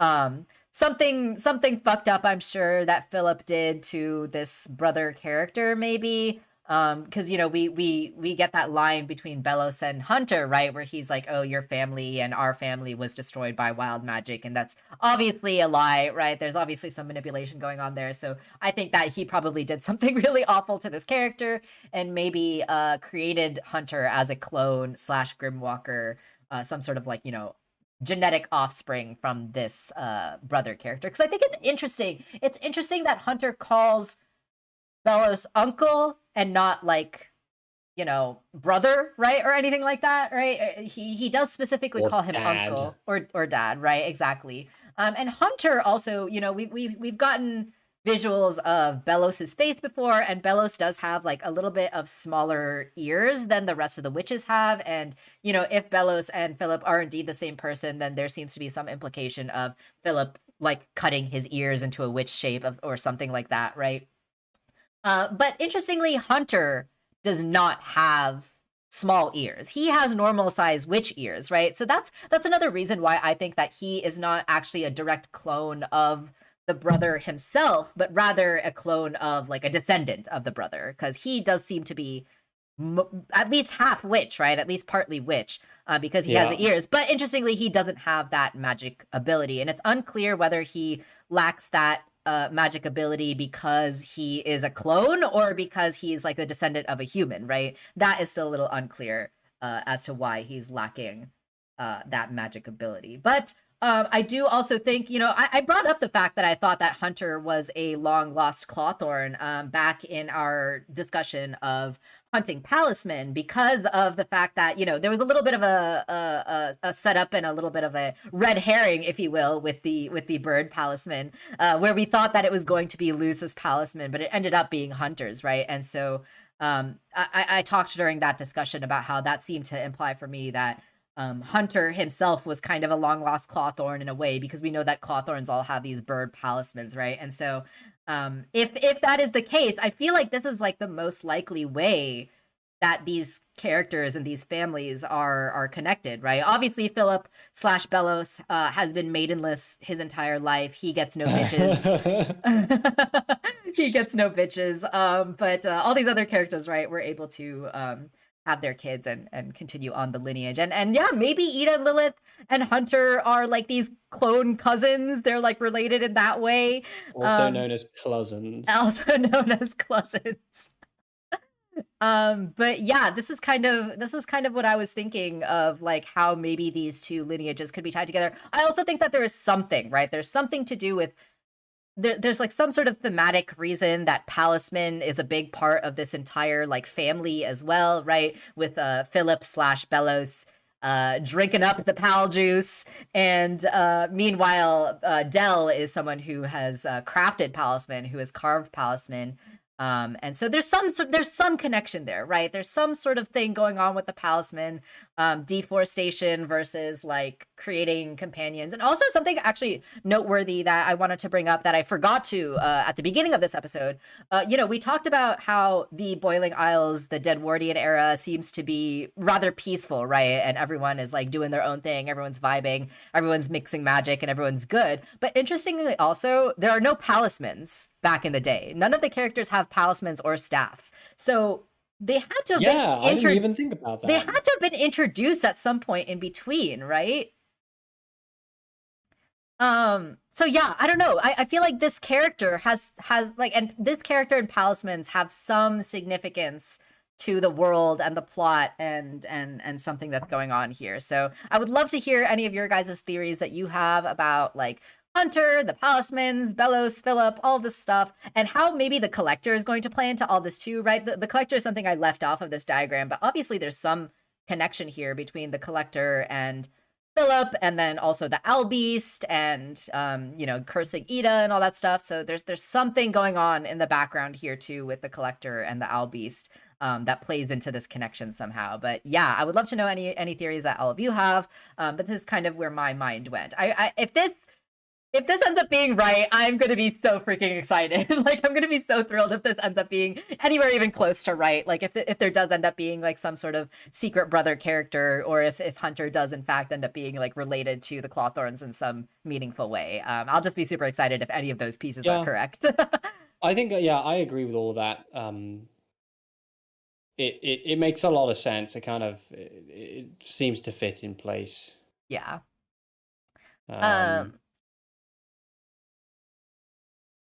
Yeah, for sure. I thank you, Magical, for agreeing with my theory, agreeing about Bellows' betrayal. Yeah, I think there must have been something going on there. Maybe Phillip is hiring the collector like a hitman to curse Ida. Yeah, I don't know. Maybe there's some sort of deal going on there, right? We're gonna have. I don't feel like that makes a lot of sense though, because I feel like there's a certain I don't know. I mean, maybe not that I feel like that downplays how powerful the collector appears to be in the grand scheme of things. Maybe, yeah. Just being like a contractor. Just like, give me 50,000 snails and I'll just like curse somebody for you. It's chill. Yeah. I mean, maybe like Phillip is going to try to get the collector to do something for him, but what exactly that is and how exactly it's going to play out, that I think we're going to have to wait and see. I just wonder if the collector like collects souls or something, Yeah, there's this maybe. there's this feeling with the owl beast that it's an ancient soul that ended up bound to a scroll, and then somewhere down the line that scroll ended up bound to Ida, right? The collector collects something, otherwise they wouldn't be called the fucking collector. But I kind of wonder if they collect souls. I wonder if that's their thing. They collect, And it's curious to know how that factors into Belos's motivations. Yeah, absolutely. Also, I want to acknowledge Rooster's comment here. Bellows is a true English nobleman. He consumes stolen artifacts from the people he imperialized to stay young. That absolutely nails it right on the head. Where's the lie, though? Where is the lie? Where is the lie? Or maybe, I hate to mention the filthy, cursed Marvel franchise Oh no. in this pure chat, but the original motivation for Thanos, sorry, in the original Infinity War comic was that he wanted to fuck Death. Like, I shit you not, he wanted to bone. He wanted to bone Death, right? That's a much more compelling motivation than what's actually in the movie. Honestly, it's way better and it makes way more sense. And there's this irony to the fact that Death is actually in love with Deadpool because Deadpool can't die, and we covet what we cannot have, right? So Thanos is in love with Lady Death, and he just like wants to fucking kill everybody to get her attention, basically, to just like lure her and sacrifice all these fucking people to Lady Death. So there's always the possibility that just like Phillip is a fucking simp for the Collector, and he just wants to get in on that. That's his whole thing. He's just been spending his whole life prolonging his life for an impossible period of time for a chance to bone the Collector. You know what? I think this is the best theory we've got so far. It makes perfect sense. All the evidence is there. Number one, Phillip is a dork-ass loser. Number two, Phillip is a simp. He's an incel, yeah.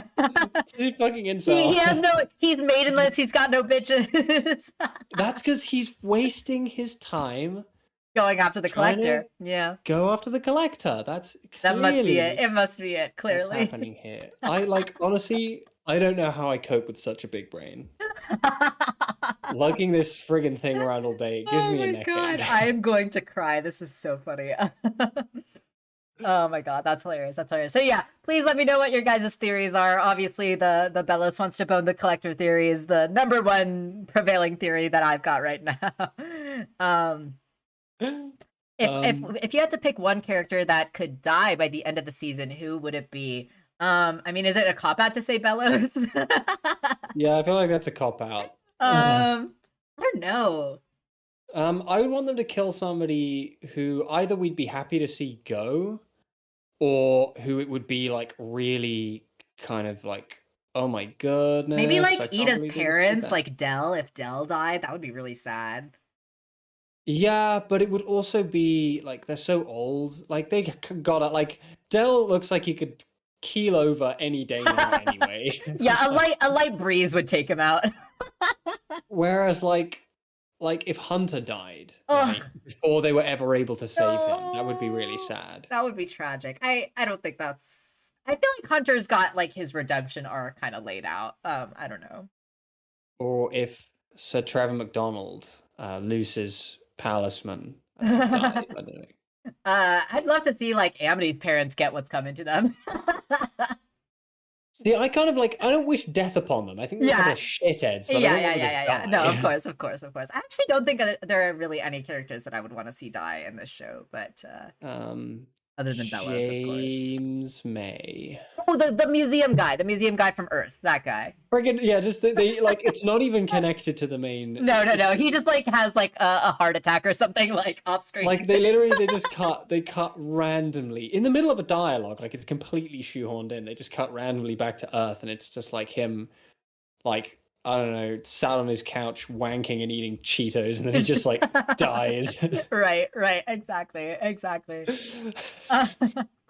But yeah, some really good thoughts from all of y'all. Oh, Kikimora, that might be interesting too. I don't want Kikimora to die. I don't want her to die either. She's too fun. She's a silly villain. She's not like a hardcore villain. I pity her more than anything else. I think she's like, she is like Lilith, like everybody else. She's still an abuse victim. Yeah, absolutely, 100%.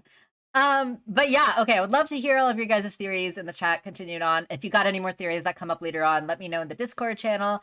I actually do believe that my is my Nightbot actually working now? Let's actually try to see if this is working. I think I didn't set it up properly. Or okay, no, it doesn't want to work. Damn it, I don't know why Nightbot doesn't want to work. Anyway, Nightbot just hates you. It really does. from Twitch to YouTube, and now Nightbot's like, you know Now what? Nightbot's betraying me. Oh no, it worked. It actually did work. Yeah. So yeah, definitely join the Discord server. Follow me on Twitter. I want to hear your guys' thoughts. I want to hear your guys' theories. But I think for now we're gonna probably have to take a quick little break. And Do we? Because I'm gonna duck out because I'm sick and I'm yeah, tired. yeah, absolutely, absolutely. Do we want to And just my like voice. briefly touch on Amphibia before we go? Yeah, I thought it'd be interesting to address some of the criticisms because we had like a good long, I felt very interesting conversation about some of the criticisms of Amphibia that have come out recently, and both of us landed on the same conclusion, which is Yeah, that it yeah, doesn't really matter. yeah. Do you want to open that, or shall I open that? How do we want to do that? Yeah. So before we take a break, because Tom does have to go for the night, before we talk about Amphibia, unfortunately, we just want to talk briefly about some discussions that we've had about Amphibia, kind of on a general sense, before we get too deep into it. But you know, we have been seeing a lot of criticisms of the show, and I think some of them are very fair. Some of them I think are taking it a little bit too far.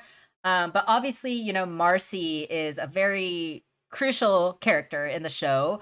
She's obviously also a big fan favorite character of the show. I have seen a lot of criticism come up around how the show has handled Marcy post True Colors, right? In season 3. And I think a lot of the criticisms do have weight to them. I think like a lot of people who are frustrated with the fact that Marcy has like rarely ever even been mentioned in the season.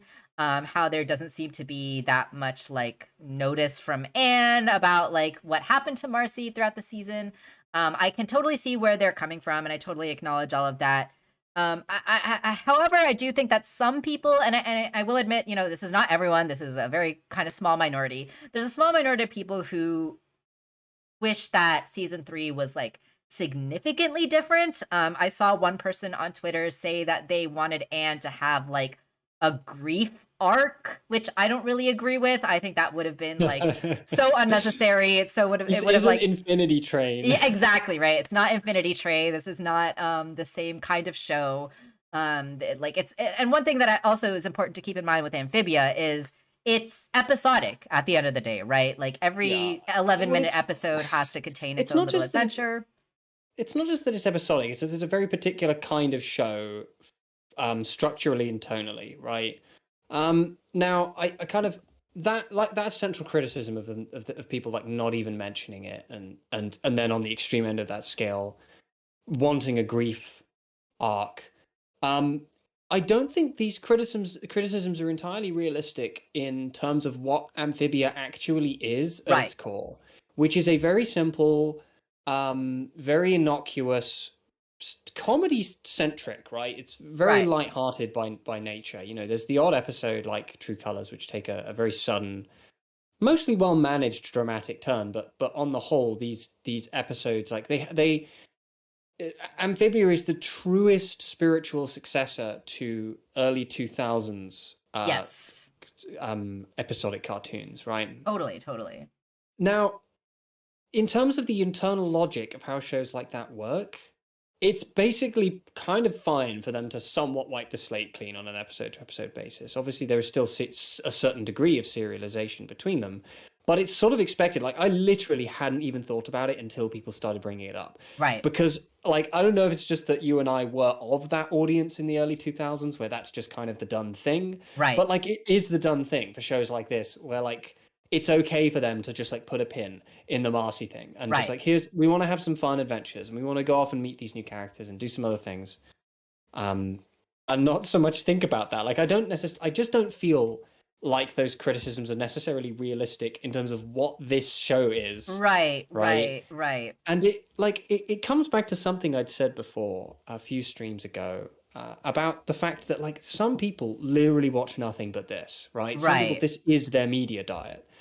And I kind of wondered if people yearning for this kind of storytelling, if it isn't a manifestation of the fact that they just aren't consuming anything else. Like they're not getting that. They're asking for a level of like adult, mature storytelling that just would be tonally inconsistent with what Amphibia is. That's why a grief arc would be really weird. Right. Exactly. It would be really weird. This isn't that. and so I do kind of wonder, like, if you want a story about grief, you want an adult, mature, meaningful story about grief, watch an adult, meaningful story about grief, because you ain't going to find it here. And that's or fine. even That's watch not to the another slight of movie, Amphibia. or even just watch another movie where like that's the tone, right? Like, I mean, I even think of like Song of the Sea, right? Like that's not Song of the Sea is an adult. all about grief. It's all That about whole grief, film exactly. Yeah. is about grief. Like I didn't realize like there were actually tales of Selkies helping people overcome grief. Like that was the impetus for that. And that's a very like that movie is a lot more adult, I think, than Amphibia in terms of how it handles those themes, and the places that it goes emotionally are really gutting, But it comes back to the same thing I always say, which is I'm begging these people to please watch something else. Right, absolutely. Please. Yeah. Like I don't think you or I had even thought about this. Like when people pointed out, I'm like, yeah, no, I can recognize. Like we did talk about it. I'm like, no, I agree. The things they are saying are true, right? But they don't matter. I don't know. Right. Yeah. So a lot of people being like, I wish Marcy was acknowledged. I wish Anne, like, displayed some sort of distress over Marcy and all that stuff. Like, and yes, I totally agree. Like, we definitely could have gotten more. I think like what would have actually been the most effective is if there was actually like a scene, right, between Anne and her parents where she like talked about Marcy and Sasha and like talked about Amphibia a little bit more, right? Because then that would have given us a chance to develop that relationship between Anne and her parents and acknowledge Marcy and like what's going on in Amphibia. So I think like maybe that was missing. I do want to acknowledge that, but I do agree that like Marcy did not have to be something that was like a big presence in this season, because like this is an episodic show. Each of the episodes had to have like one sort of central story, one sort of central character to focus on. There was a lot going on as well too, right? We had to round out all of the planter arcs. We had to establish the Boontoy parents. So there just wasn't that opportunity for Marcy, and so like, yeah, I just want to remind folks who are kind of like critical of that or who wish that they could have gotten more that this just isn't that kind of show. And like we have to just remember what we're watching, right? Like this is the Amphibia, this is an episodic cartoon at the end of the day. It's a Disney show. Yeah, exactly. So we just got to kind of remember that, and that's kind of what I would say to those criticisms. This is a show where they drove a truck into a turtle and then it launched them into the sky, and they did a bunch of skateboard tricks in a skateboard park. What are people expecting? What are people yeah, exactly. And like definitely the show has like darker moments and like more serious like episodes or serious scenes, and like those little moments are kind of sprinkled throughout the show, but we have to kind of remember that overall the tone of the show is supposed to be very lighthearted and fun. It's please people, please watch something else, please. Yes. Watch Infinity Train if you want something like about that, like I don't know. Watch Infinity Train, watch Song of the Sea, watch Fargo. Please watch Fargo. Fargo's really good. Yeah, or even like Arcane, right? Arcane is animated. You can watch Arcane. Just like watch things that are meant for adults. If you want adult storytelling, watch things that are just meant for adults, right? Because those things do exist. Yeah, and exactly what Sheep is saying in the chat here. I love plot, love character development, but sometimes you just want a vibe. Sometimes you just need a good laugh, and that's what I also love about Amphibia is we get that plot, we get that character development, but overall, like we're here for a good time, right? Yeah. I have absolutely nothing to say about these two Amphibia episodes. Is there anything at least you want to say about Sasha before we go? I don't know. I enjoyed these two episodes. Sasha was neat. I know there's a meme going around about Sasha being attracted to women. And I was very disappointed when that didn't come true. Yeah, I don't really have anything to say. Like I just enjoyed the two episodes. I don't really feel like I have anything like critical. Yeah. To add to the pool of things. I would like to do a little plug if people don't mind. Please go ahead. Plug. I've recently started doing a one-panel comic about a couple of girls who are in love, and that's it. They're just little vignettes into this relationship between these two ladies, and I would love it if people would go and check it out. And I am finding the link for it right now. Yeah, if you could post that in the chat, I would really like it if people did. I'm going to be I've done a few already, and I will be uploading them on a daily basis until I run out of the ones I've currently done. And then after that I'll be aiming for one a week, probably more than one a week, because I just enjoy drawing them so much. And I would love it if you guys would check it out. It's a really meaningful little thing for me and a creative outlet, and I'm really proud of it. And I hope Tom's OCs are so cute.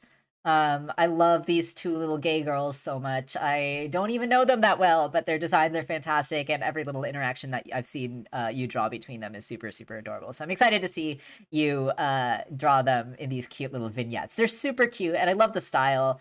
You're a great artist. I will continue to thank you. say. So yeah, definitely support Tom's work. It's really, really awesome. Yeah, I'm gonna duck out. I may Yes. actually stick around in the chat because I'm not going to bed. My voice is very tired, so I Yeah, yeah, might yeah. stick around in the chat and just hang around in the stream and Okay. kind of interact. Sounds But I'm good. gonna pop Awesome. off. Alrighty, well, we're gonna take a quick few minute break while Tom goes off. Everyone say thank you to Tom for hanging out with us today and powering through while he was sick. Really appreciate you, buddy, and really appreciate your thoughts as always, and your thoughtful criticisms and your silly, goofy jokes and hanging out with you as usual. So thank you for joining us today. And get some rest. Hope you feel better soon. And I will be back on my own in just a few minutes. But we'll go ahead and take a quick break. Okie dokie. Bye bye.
Alrighty, I think we can go ahead and get this party started. Let's go ahead and switch back to our Amphibia screen for today. So I will probably not have as much to say about these two episodes. I really enjoyed them. Obviously, Amphibia is not as much of like a mystery slash theory kind of a show that that Owl House kind of is. But there's still a lot in this episode that I really enjoyed. There's still a lot that I really loved. There's still some big payoffs in this episode too, right? I think a lot of people were really looking forward to these episodes in particular because of Anne and Sasha getting their reunion back again, right, after True Colors. So that was really huge. So yeah, I really loved these episodes. I thought they were also super fun and super funny. And it was so great to see Sasha again as well, and to kind of see her character growth and to see how much that she's developed as well, right? I was kind of a little surprised we didn't have a different intro, but also like you can't expect to have a new intro for for like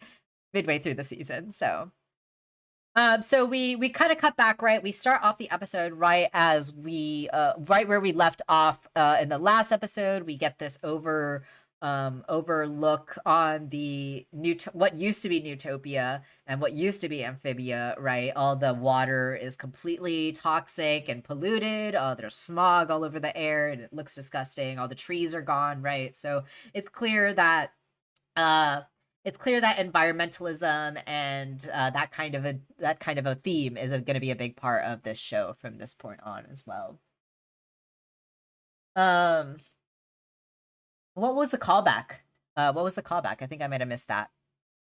But we see here, right, like this place is getting totally destroyed. Andreas is using all these machineries to literally steamroll the place, right? And even Wartwood, they make their way back to Wartwood, and even the statue is gone, right? Everything has been completely destroyed, and they get confronted by this giant millipede monster, giant centipede monster that has this glowing collar thingy around its neck, right? I loved this little bit too of Polly like kicking the ass of this giant centipede. Like this little tiny flobby circle girl is like so brutal and like so able to kick ass. I laughed really hard when Polly just like effortlessly destroyed kicked this thing's butt. Yeah, how can Andreas look at this environment and say that he's winning, right? I mean, it's really unclear, right, kind of where Andreas kind of stands in all of this. We don't know how much he's being influenced by the night. But yeah, it's really awful, right? Polly, look out! This thing is still up, though. It still wants to attack them, but they end up getting saved, right? This big laser blasts the back of the millipede, and we cut down to this mysterious group of hooded figures, right? And we can kind of see who these people are. And then we see this muscly guy in the back, right? And we're just like, oh man, who are these people? But the collar gets destroyed, the bug runs away, and these hooded figures, these masked figures end up approaching, right? I screamed when this reveal happened. Okay, this was so funny. The screen is black. Which screen is black? Is the show screen black? Let's see if I can fix that. That maybe help? I don't know. I think it's just you. My end is fine? Okay. Love Sasha's new outfit. It's so cool. Yeah, I really love Sasha's new outfit, Robin. Totally agree. But yeah, this gag absolutely made me scream. I like just lost my entire mind when he took this helmet off and it was freaking Loggle. Look at him. He's so freaking swole. It was so funny. It was so funny. I absolutely cackled. And Anne being like, Loggle, is that you?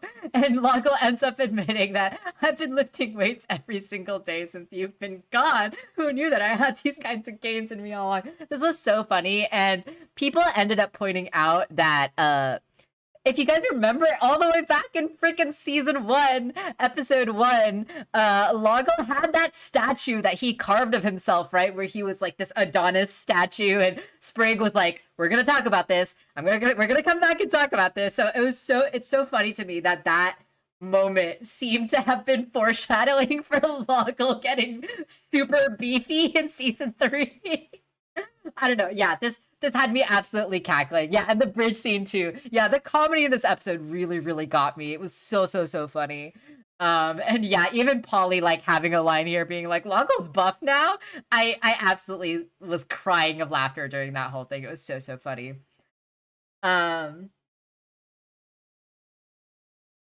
Sasha ends up coming back, right? And she has this kind of fun, like, she shakes her hair as she like pulls her helmet off in this like dramatic way. And she's got a new look, right? She's got this outfit. She's got this like fuzzy cape. She's got these like pointy gloves.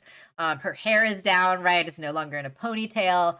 And then she's got this helmet too. And something interesting that I also want to point out about this helmet, right? We know that colors are really important, especially when it comes to like their outfits and their choices. Right, when Anne finally like came into her own self-identity, she got like this breastplate that has the blue accents. So we know that color in terms of like character design and costume design, we know that color is really important here. So I think it's interesting and noteworthy that Sasha's new outfit is primarily red, right? Primarily that pink red color that is associated with Sasha and the Calamity box, but also it has like these blue accents on it, right? The helmet has this blue feather on it. So I think like that's just an important detail, right? Obviously, Anne has had a very big influence on this character since the beginning of the show. And we know that this character has gone through a significant arc, a lot of character change, and that's also in big part due to Anne and Anne's influence. So yeah, I think like it's not just like coincidence. I think that Sasha's outfit now has these accents of blue on it as well. I'm a complicated man. That's right, Loggle.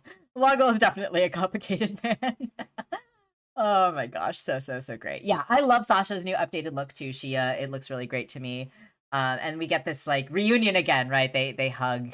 Follow me and I'll explain, right? I also love the fact that this is kind of coming back in this way. I love how much of season 1 and like season 2 is coming back into play here, right? First of all, I love that Chuck is the like guard outside of their secret hideout. Chuck Tulips. I just really like that. Chuck is a fun character.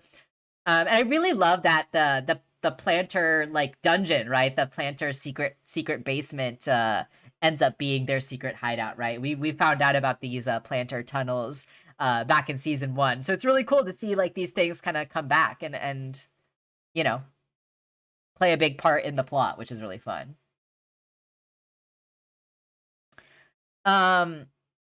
It's interesting that they need to finish the 3 to feel connected to other power. Yeah, interesting. Sasha reveals the secret underground society that they've like created, right? The Wortwood statue is actually here. They ended up moving it to this underground place. I love these little details that are all over the place too, like battle shales is here, armor and weapons is here, grub and gone is a place here, med bay is a place here, Stumpy's is also here, right? We can't forget Stumpy's is also here. And then they've got these like posters that say fight back with like Andres's face with like a crossed out thing on it. So that's really fun. I really love that they've got this like secret underground society. This actually kind of reminded me of like Kipo and the Age of Wonder Beasts. If you remember, they have like these underground societies in Kipo. So it kind of reminded me of that, which is fun. Oh, like in concept and design. Gotcha, R-Blast. That's a good point. Take a weapon, leave a weapon. That was a fun little background gag, right? Like instead of take a penny, leave a penny, it's take a weapon, leave a weapon. The background gags in the show continue to just tickle me to no end. I absolutely love it. And here we get this like little interaction, right? This little bit of catching up that Sasha and Anne have, right? Sasha explains to Anne, Marcy's been taken prisoner and she's still alive, and Anne is like, oh, thank goodness. This is one of those things that I saw people kind of criticize, that maybe we could have gotten more from Anne at this moment, and maybe we could have, maybe we didn't, but you know, we did at least get this little bit of acknowledgement of Marcy here. So what happened to the town, right? And Sasha explains that Andres destroyed it, and yeah, I love that this whole role that Sasha has taken on with the Wortwood team. You know, she's definitely like come into her own as a leader here. They all seem to really trust her and respect her, which is cool. I also love Grime in this, especially his comment about being demoted again. Yeah, I love Grime. Grime is great. Grime is one of my favorite like side characters. Underground Wartwood is better. Changed my mind. It is pretty awesome, Rooster. It is pretty awesome. But of course, they're all super excited to see Anne and the Planters return, right?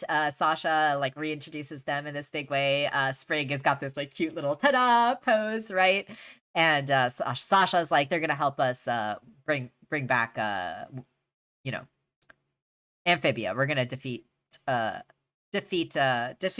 I also love that this episode not only seems to serve as like a reunion between Sasha and Anne, but I also love that this episode is kind of a little bit of like the Planters get re-acclimatized back to Amphibia, right?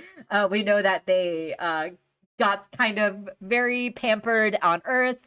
You know, they were kind of taken care of by the Planters, and Earth is obviously a lot cleaner and a lot cooler of a place than Amphibia is. And as the Planters get like their like essentially like their little care packages, right? Hop Hop pulls out this grimy little stick that's supposed to be his toothbrush, and he's like, "I sure I'm gonna miss the electric toothbrush." So I like that this was kind of like a theme in this episode as well, with the Planters trying to get reaccustomed back to the horror of the world that is Amphibia. Do you think Sasha truly knows what Marcy has become? That's unclear, right, Winter? It's unclear whether oh sorry, no, you're not Winter. There was someone else who was Winter. Or am I getting it mixed up? I forget who's who. I'm so sorry if I mix you up, Magical. But yeah, I don't know if we know for sure if Marcy if Sasha knows what happened to Marcy.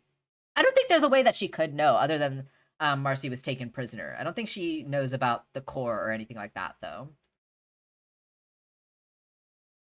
So yeah, cheer up, Hop Pop. Maybe we can find a cave with some soft lichen to sleep on, right? They are really like Hop Pop says later in the episode. It's a tough transition going from house guest to war refugee. And so Anne does try to have this like reconciliation moment with Sasha, right? Like she's like, okay, so about what happened before we got zapped back to Earth, right? We know that they had like a fight. And Sasha tries to explain, right? Like, my toxic manipulation days are over. She wants to try to be on the same side as Anne and, fight Andreas and save Marcy. And Anne says, totally, we'll work out our own baggage later, right? So they're kind of setting it aside for the sake of working together as a team here. And I like that. And I do also like that there's more in this episode too, right? The helmet of authority, Sasha explains to Anne. Apparently, when Wartwood is in war, they bust this out so they know who's in charge. And Sasha hands it off to Anne, right? Because she wants Anne to be the leader. She says that people were waiting for you. But we know that this ends up being the conflict of the episode, right? Where Sasha wants Anne to take up the leader because she still has this guilt, right? She still has like this conflict, this inner conflict of her own. Because she cites that the last time that she was in charge, she ruined their friendship, right? So we know that this is like this inner conflict that Sasha is going through with this episode. You know, I talked a little bit about Sasha when we had our turning point discussion about how I really do want her arc to be more than just seeking forgiveness from Anne, but I want her arc to also include this like self-confidence and this like getting over this like self-pity that she has for herself, right? This like self-doubt, this kind of like negative attitude that she has towards herself. And I also think that we are going to get more with Sasha. I'll talk a little bit more of that when we get to the end of the episode, but I do think that this is just the start of Sasha's arc here. Or not the start, but like the middle of Sasha's arc. This episode building up on the season. Yeah, that's what I think too. So Sasha ends up giving the leadership position to Anne, and she's like, it's a huge honor, but it's also a lot of pressure, right? And then we know that Anne herself is not quite as confident in being the leader here, right? Amphibia has obviously changed a lot, and she doesn't really know what she's doing. which again is kind of a big piece of this episode, right? As Tom would say, this is an episode where Anne is kind of her dumb idiot baby self again, and I kind of like to see that side of Anne. You know, we got so much of like responsible Anne so far, but it was nice to see dumb idiot baby Anne make a return in this episode. So we've got this little secret hideout that Sasha has, right? She's got like her statue still here, which is fun. She's got the boom shrooms. She's got like this war board in the background, which is cool. I'm sure you've seen these mind control collars that Andreas has been using to control the wildlife, Sasha explains. I really like this, actually. I love that this mind control thing seems to have also come back, right, from season 1. This is a season 1 thing, when Hop Hop used the mushrooms to control the planters, to control Polly and Sprig and Anne. And if you remember, at the end of that episode, there was kind of like this ominous like cliffhanger, like, oh, is this mushroom gonna come back in some way? And so it's really cool, really satisfying to see that, yes, it did actually come back in a meaningful way, and Andreas is actually using that enzyme, using that mushroom to control the wildlife and have it do his bidding. So I really like that this made a return in that way. And then this was also like a funny callback too, right? Where Sprig is like, gee, wonder where I've heard that before. And Hop Hop just being like, I turned you into zombies one time. Come on, guys. It was just one time that I used a mind control parasite to turn you into zombies. That was just really funny. I thought that was fun.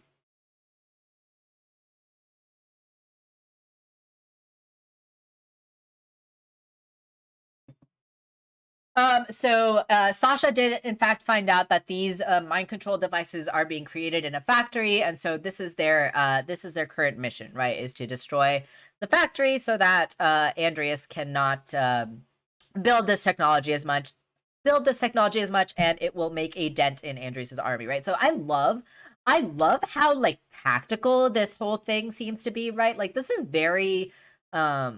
like very reminiscent of like guerrilla warfare, right? Like this is very on the ground. They're like taking out the factory, they're taking out the supply chains, right? And I really love that this is like not just a feel good thing, right? Like this is actually like war. This is tactical. Sasha is using some like real strategy here, which I really love to see. It's actually really, really cool.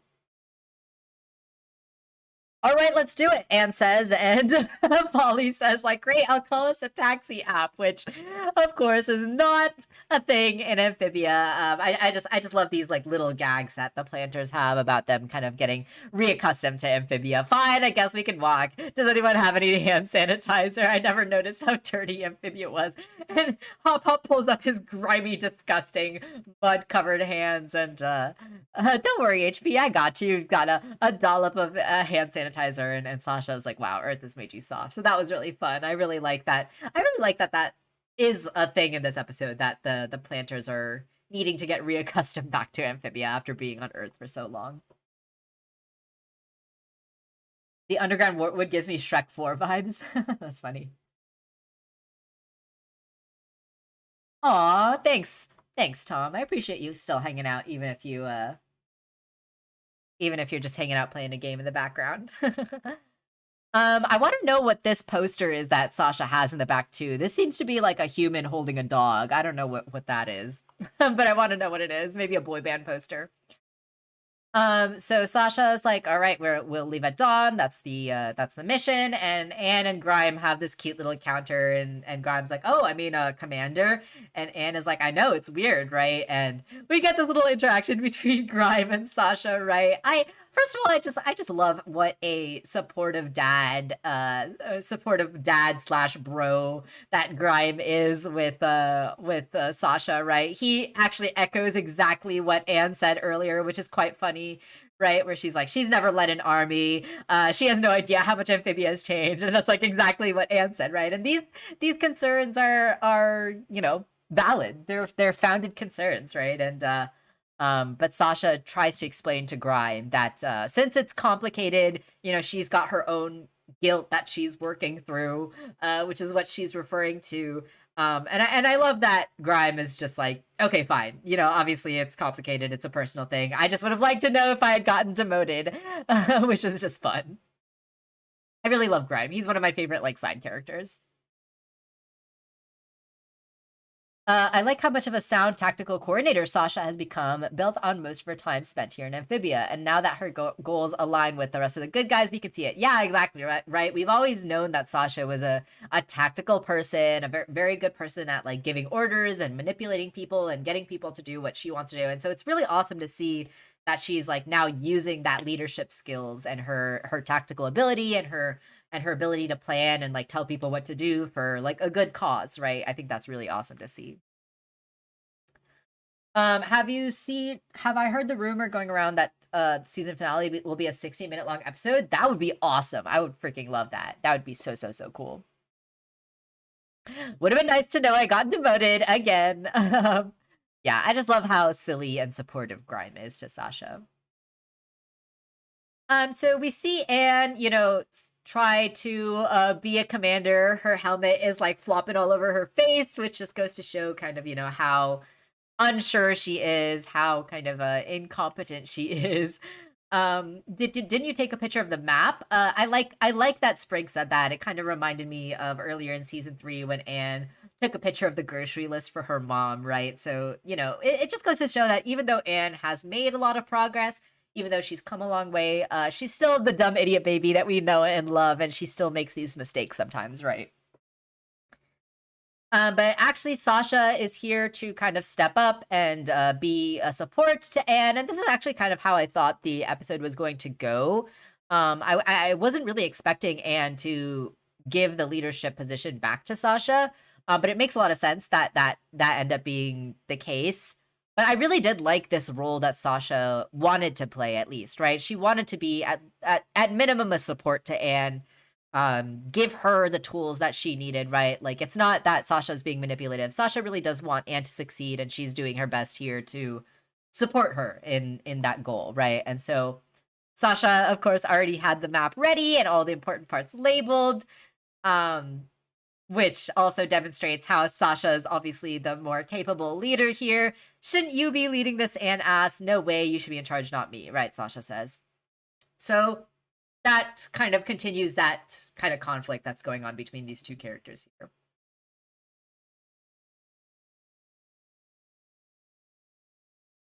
This episode made me think by the end, Sasha will want to stay in Amphibia. That's definitely a theory that people have. That would be interesting. I don't know. While Sasha is the superior strategist and leader, I still feel like this episode dumbed Anne a bit down compared to literally the Lapis episode where she was a total boss. So yeah, I think that's fair, Robin, but in the last episode, it was less tactical and more just like kicking people's ass, which like we know that Anne is good at. Like, she didn't necessarily have to like strategize and come up with a plan to like get out of the FBI, whereas with this one, right, there was a lot more planning and like working around like Andrias's army and like all of that stuff. So well I see where you're coming from. I might have to disagree with you on that one. Like, it made sense why Anne is better in the last episode than she is in this episode. Sprig says, you can do this. You steered us back from Earth to Amphibia, didn't you? Just follow your intuition. And I love that. The little intuition. It's cute. But obviously her intuition is not quite a replacement for tactical plan making, right? So here goes nothing. I love this little montage sequence that we get of just Anne kind of continuously screwing up, right? She tries to take a sip of water, but Sasha points out that is right next to a toxic dump. They get all turned around and lost. We see this thing on the map. They're going around in like these little loop-de-loops, which just goes to show how lost they are. And then we also get these moments, right, of the planters continuing to struggle with being back in Amphibia after being on Earth for so long, right? So they're like binging a TV show as they're walking along here, right? They're watching some Prim Thistle Manor, right? I'm sure that's a reference to something. Prim Thistle Manor, they're watching and they're like in tears, and they don't even notice that they walk right into a sinkhole. And Anne has to be the one to pull them out, but she's also falling into the sinkhole, and then Sasha and the rest of the group has to pull all of them out, right? So it's just some funny little gags, and then they get attacked by Andrias's robots. Fun little gags, fun little mishaps. Anne sees Anne is looking through the telescope, right? First of all, she's looking through the telescope backwards, so she thinks that these guys are farther away than they actually are, and then of course they come and steamroll them, which is really funny. Yeah, I just thought this whole little sequence was funny. Some fun gags. Yeah, the FBI's are totally wimps. That too, Robin. Absolutely, 100%. What's your intuition telling you, right? The comedy of this whole thing was so good. The timing, the nonverbal comedy, the visual comedy was just so hilarious, right? Sasha is like holding up this grappling hook as Anne is like trying to come up with this silly plan. How about we build a bridge out of ourselves, even though Sasha's like holding this grappling hook. And the rest of the team is just like, okay. And Anne is like, I saw it in a movie once. These tiny mice work together to try to get some oregano. I can't remember if this was a direct reference to Ratatouille or not, but it reminded me of Ratatouille. It reminded me of like, the mice trying to steal the kitchen ingredients at the beginning of the movie. So I don't know if this was supposed to be a direct reference, but it definitely called back to that for me. And of course, Sasha, right? She's trying to be supportive. She's trying to be helpful. You heard the commander. Everyone hop to it, right? This was really funny too to me. I got a really good laugh out of this when Anne is like trying to get the frogs to use themselves as a bridge to go over the canyon, and Sasha, the timing for this, right, just really, it was so funny. Sasha being like, nice, did you measure the width of the canyon? And Anne turning around and being like, no, why? And like this frame is just so funny to me, with like, Loggle and his like buff muscular body, and like the rest of the frogs just like falling into the abyss, falling into this dastardly pit that we see here. And Anne on the other side is being like, no, why? And she's like got this goofy smile on her face. Yeah, this just got a really good laugh out of me. I thought this was really funny. Yes, magical, and Anne does end up losing her shoe again in this episode, which is hilarious. This was a pretty gay moment, right? Where Sasha pulls Anne into her and uses the grappling hook to get to the other side. Grab on, she says, and Sasha ends up using her muscles to lift everyone and pull them out of the pit, right? And Loggle has a line here that's like, anyone else think that this is going poorly with these continual mishaps and these mistakes that Sasha is like barely able to kind of pull them out of, right? We're usually a bit more coordinated than this, Wally says, because of course Sasha is a much more coordinated leader than Anne is being at this time, right? Anne once again tries to explain that she shouldn't be leading. She tries to get Sasha to take back the command. And then we see this like conflict again, right? With Sasha saying, no, you should be in charge. I'm drowning out here, Anne says. And Anne is like doubtful, right? She is trying to understand what's going on, right? She's like, do you want me to fail? Is this another manipulation? Right? And so it just goes to show that like open communication is so crucial, right? Like obviously Sasha is like trying to do her best with like showing Anne that like she has changed and like is different now. Like she doesn't want the control. She doesn't want to be manipulative. She doesn't want to be this like bossy figure that like she has seemingly been, right, throughout the entirety of their friendship. But she still doesn't have like that communication skill. And so like her answer, instead of right to like explain herself, is to just try to ignore it and like have Anne just take over and limit herself so that she can't make these same mistakes again, right? And so it just goes to show that like communication and being honest and open about what's going on is the healthy and productive thing to do, right? We're also usually a lot quieter than this. That was funny to me. That was a good setup, right, to the fact that they're about to get attacked by this like giant snake monster. This was also just like a fun, scary, monster that, of course, Amphibia continues to be a source of conflict just in general for these characters, as it was in season 1 and 2 as well. Anne tries to instruct the group to do an attack. Loggle asks what kind of attack, because as we find out later in the episode, Sasha has all these coordinated attack plans with the Wortwood residents. So Anne doesn't know this though, and so she just says whatever feels right, right? And everyone just kind of runs and rushes at this monster, but this snake guy just, you know, kicks their asses easily. He's able to just flick them with its tail and take them out. I love the return of Anne's tennis racket too. I love that this is still her like weapon of choice, at least for now, right? And she does try to attack the snake as well, but it ends up hitting her too.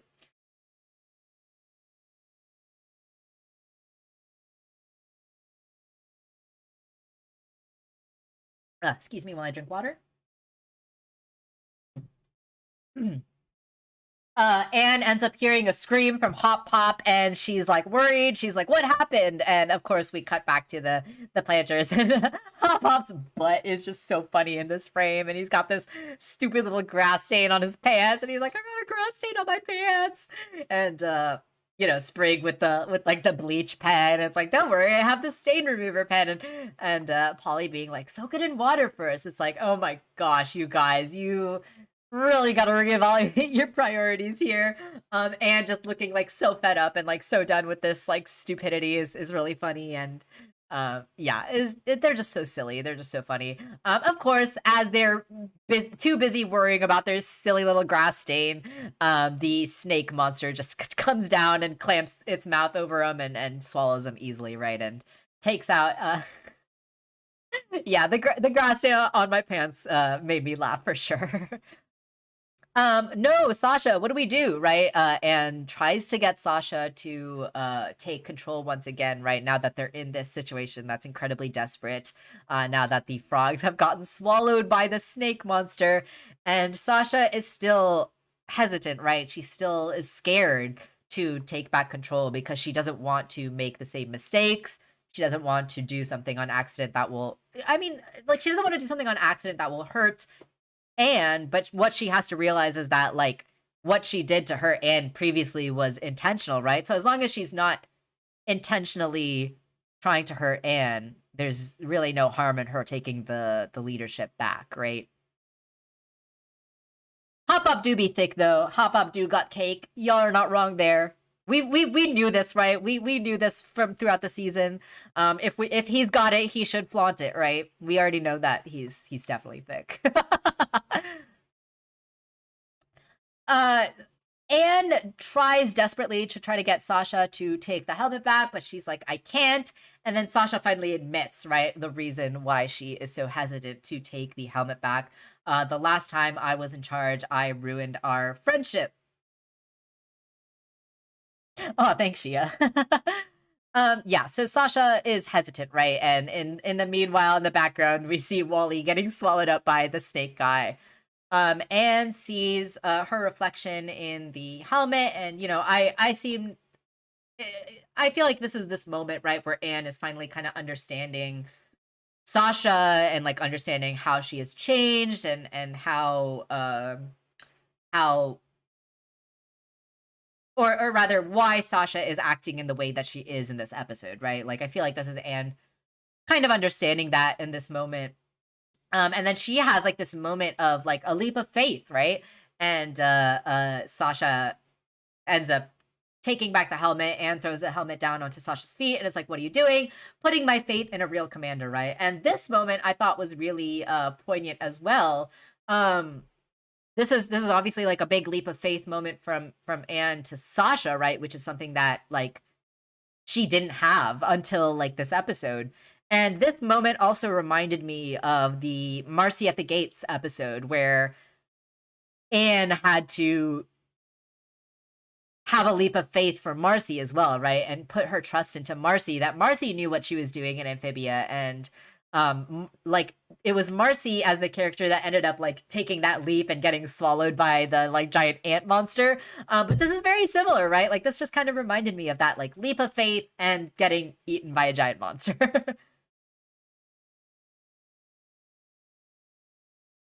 Maybe hard to admit the truth for Sasha, but it helps to be honest. Absolutely, 100% magical. So Anne gets swallowed, and Croaker is like, great, now who's gonna save us, right? But then of course we see Sasha, and she's so badass, right? She's like at the mouth of the snake, and she's like holding it open with like her muscles. I also do want to point out here that Anne and Sasha's arm thickness there's a considerable difference here, right? Sasha is freaking buff. Sasha's got these like really thick, beefy arms compared to Anne, and it's kind of funny to see. Also, full dumb baby mode. Why are you jumping into the snake? Absolutely, 100% Shia. Maneuver 3, Sasha ends up saying, right, and of course all the Wartwood citizens immediately know what they have to do. They end up linking arms, and the planters are like, I don't know, whatever, and they kind of like shrug, and they end up linking arms as well. Now inflate, Sasha says, right? And I thought this was cute. This was really funny. All of the amphibians inflate their, croaking, whatever their croak neck thingies are called. And I like that Anne did this as well, right? Anne has like a little bit of an inflation of her face. I just thought that was cute and funny. And like, I love how round they all are in this frame. Like, they're all just like round balls, and like Polly's eyes bulging out is just really, really funny. Also, something I just noticed, because everyone's talking about their theories, everyone's talking about their little fan theories and their little foreshadowing, right? We talked last week about Anne losing an arm. There's also a really big popular theory about Sasha potentially losing an eye. And it's interesting as well that like Sasha tends to always be associated with characters that are one-eyed or are missing an eye. And it's very interesting to me that everyone here besides the planters also seem to be one-eyed for some reason, right? Like Mrs. Croaker has one good eye, Wally has one eye that's closed, Loggle has like one eye that's got like his eyeballs in it and stuff that's weird. And also interestingly, Archie, the little spider that Mrs. Croaker has in this episode, is also wearing an eye patch. Stuff to think about. So there seems to be a lot more coins going into the Sasha might lose an eye in the foreshadowing future. The fact that Anne also inflates is something. It made me laugh. It tickled me. Yeah, I thought it was funny. Anne, why are you inflating? She's doing her best. The snake ends up spitting them out because they all inflated. Sasha, you did it. Not yet, she says. Wally, Croaker, Loggle, mirror punch, right? I love that Sasha has these, like, tactical maneuvers that she seems to have taught the Wartwood residents, and like I love that they're like working in coordination like this. Loggle ends up throwing Croaker and Wally to the snake guy, and they end up breaking the mind control collar, right? And the snake ends up shaking its head and going about its way. So I really love that. I love that Sasha actually has these like tactical attacks with the group, and yeah, that's really fun. What's the plan now? Anne says, don't look at me, you're wearing the helmet, right? And this is like a moment of acceptance for Sasha, right? Sasha is finally okay with taking up this leadership position again. Loggle, you're on bridge duty. That was quite funny. Croaker and Wally are on lookouts, and the planters, you know what to do with these, right? And she gives them the boom shrooms to take out the factory. Let's mess this place up. Love to see it. Love to see them coordinating and putting all the boom shrooms down. And yeah, here's that shot, right? Croaker and the spider's wearing an eye patch too. Very interesting. Keep that in mind. Could come back later. This guy got a really good laugh out of me too, right? Loggle is just hilarious. The fact that he built this like giant intricate like drawbridge with these carved out statues of him. He loves carving out statues of him, doesn't he? Which I think is really funny. But yeah, this was hilarious. This got a really good laugh out of me too. But of course, they end up taking out the factory and getting out in the nick of time, right? Which is great. Really great, satisfying conclusion to their mission. Come on, Anne, take the helmet back. And Anne is like, no way, you're clearly the better commander here. And here we get this moment of like reconciliation between these two, right? Sasha saying, I don't deserve it after everything I did to you. And Anne acknowledging, right, that the fact that you would have fought to keep that helmet and now you're so willing to give it up shows, right, how much that you've changed. And this is something that we talked about in the Sasha turning point episode, right, where we talked a little bit about like how Sasha is going to have to demonstrate to Anne through her actions rather than just through her words that she really has changed, and that she is willing to turn over this new leaf, right? So I really liked that this was the way that we showed that, with Sasha insisting that she didn't want to have the leadership position, but Anne seeing that action and seeing that willingness as like growth for Sasha. And I was a little worried. I was a little worried about a couple things. I was worried about Sasha's like character arc and their reconciliation getting like moved too fast. But I think that this episode took care of it and handled it really well. And I also am glad that it got somewhat resolved in this episode as well, because it would have been kind of annoying to see these two like continue to kind of argue and fight if it didn't get resolved in this episode. So I'm glad that these two have reconciled and that they've made peace with each other, and that they are like back to being friends and like willing to work together at this point. So I'm really happy that these two got like a satisfying reconciliation in this episode. Also, of course, we do have to point out that Anne's got her leaves and her stick back, right? It's cool. I actually don't think she had that at an earlier point in the episode. I think she got that after being swallowed. Right? Am I right? Am I wrong? No, she had it here. She did get them at some point during the episode, though, I want to say. Yeah, because she doesn't have them at the beginning of the episode. So she gets her leaves and her stick back throughout the course of the episode, which is fun. Which is just really funny. Let's see. Where were we? Yeah, so Sasha and Anne have their reconciliation. Anne says, "You're clearly the better commander, and the fact that you are willing to give it up shows that you've changed." And so I really like that.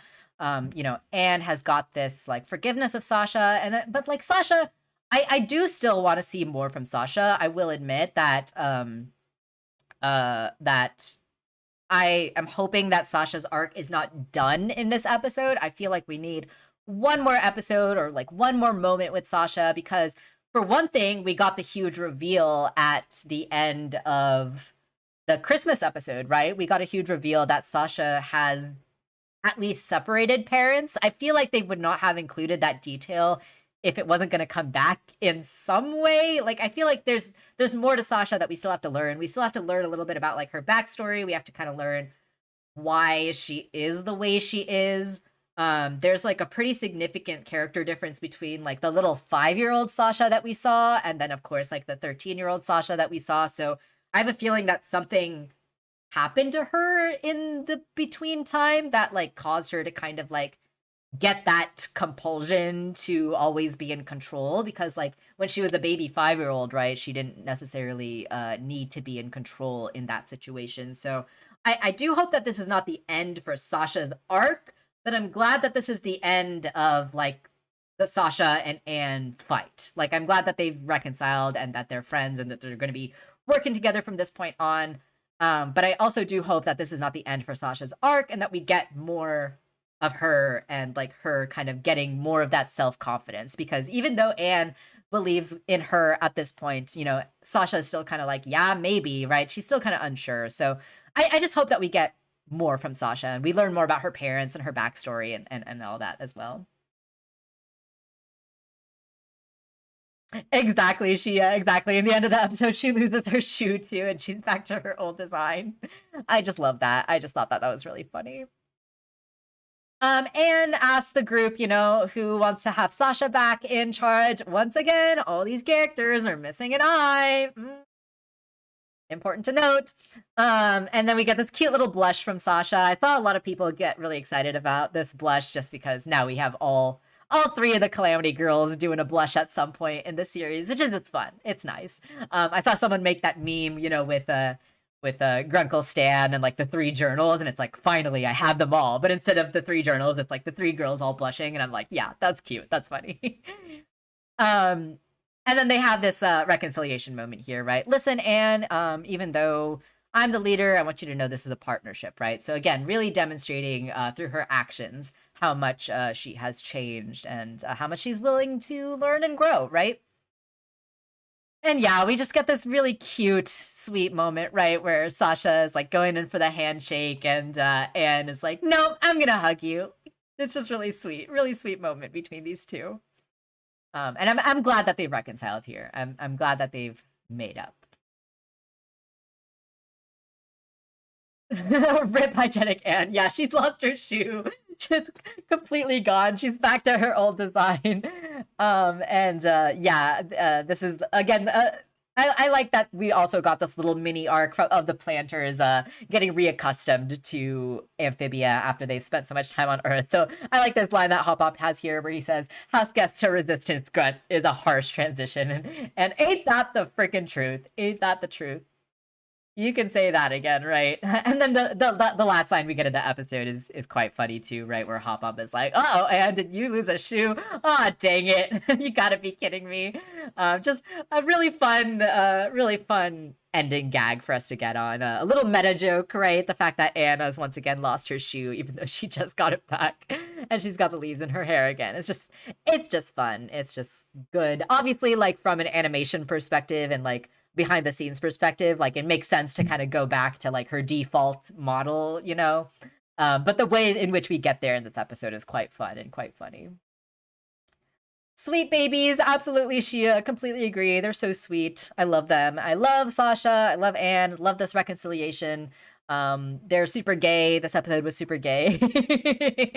I mean, obviously, it wasn't actually gay. I do hope that people. Look. Okay, let me just say this. I totally support shipping. I totally think that shipping can be fun, and I love people's ship art, their fan art. I think it's great. I do think that romance would feel a little out of place if they were to kind of throw it into the show canonically at this point.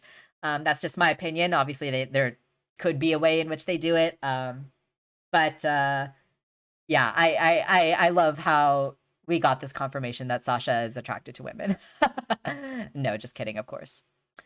But yeah, that was Commander Anne. That was a really great episode. I thought it was super great. I thought it was super fun. I thought the gags were really good. And I loved getting this character arc from Sasha and getting this reconciliation from them. It was really, really good. I enjoyed this a lot.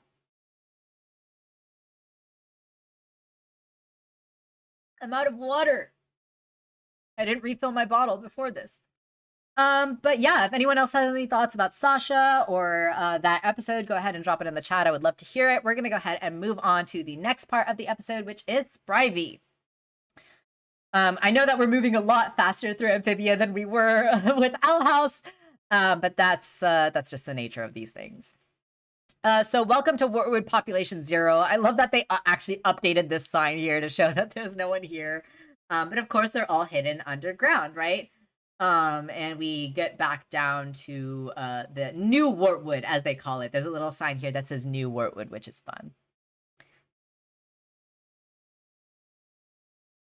Yeah, we get this we get this little funny scene between Toady and the mayor, right? Mayor Toadstool. It's like, "Aren't these worthless, sir?"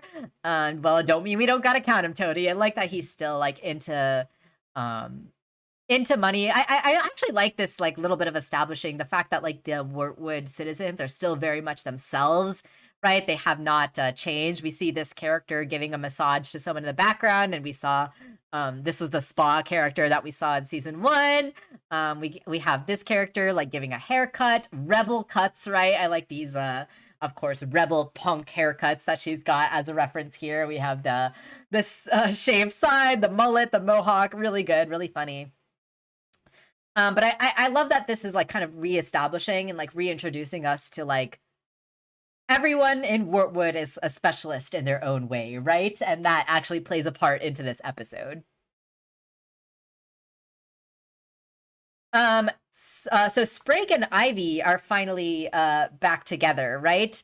And they have obviously spent so much time apart while Sprig was in on Earth rather, and Sprivy and Sprig and Ivy have this like kind of clingy relationship that they are really happy to be back together at this point, but now they can't seem to separate from each other, right? You're supposed to kiss when you see one of these moths, right? Otherwise, your cross will be cursed for 7 years, just to be safe. They're cute. They're cute. They're definitely cute. And then Ivy and they get attacked by this moth, and yeah, it's fun. It's fun. They take down the moth. It blows up into a heart. It's funny. It's cute. It's silly.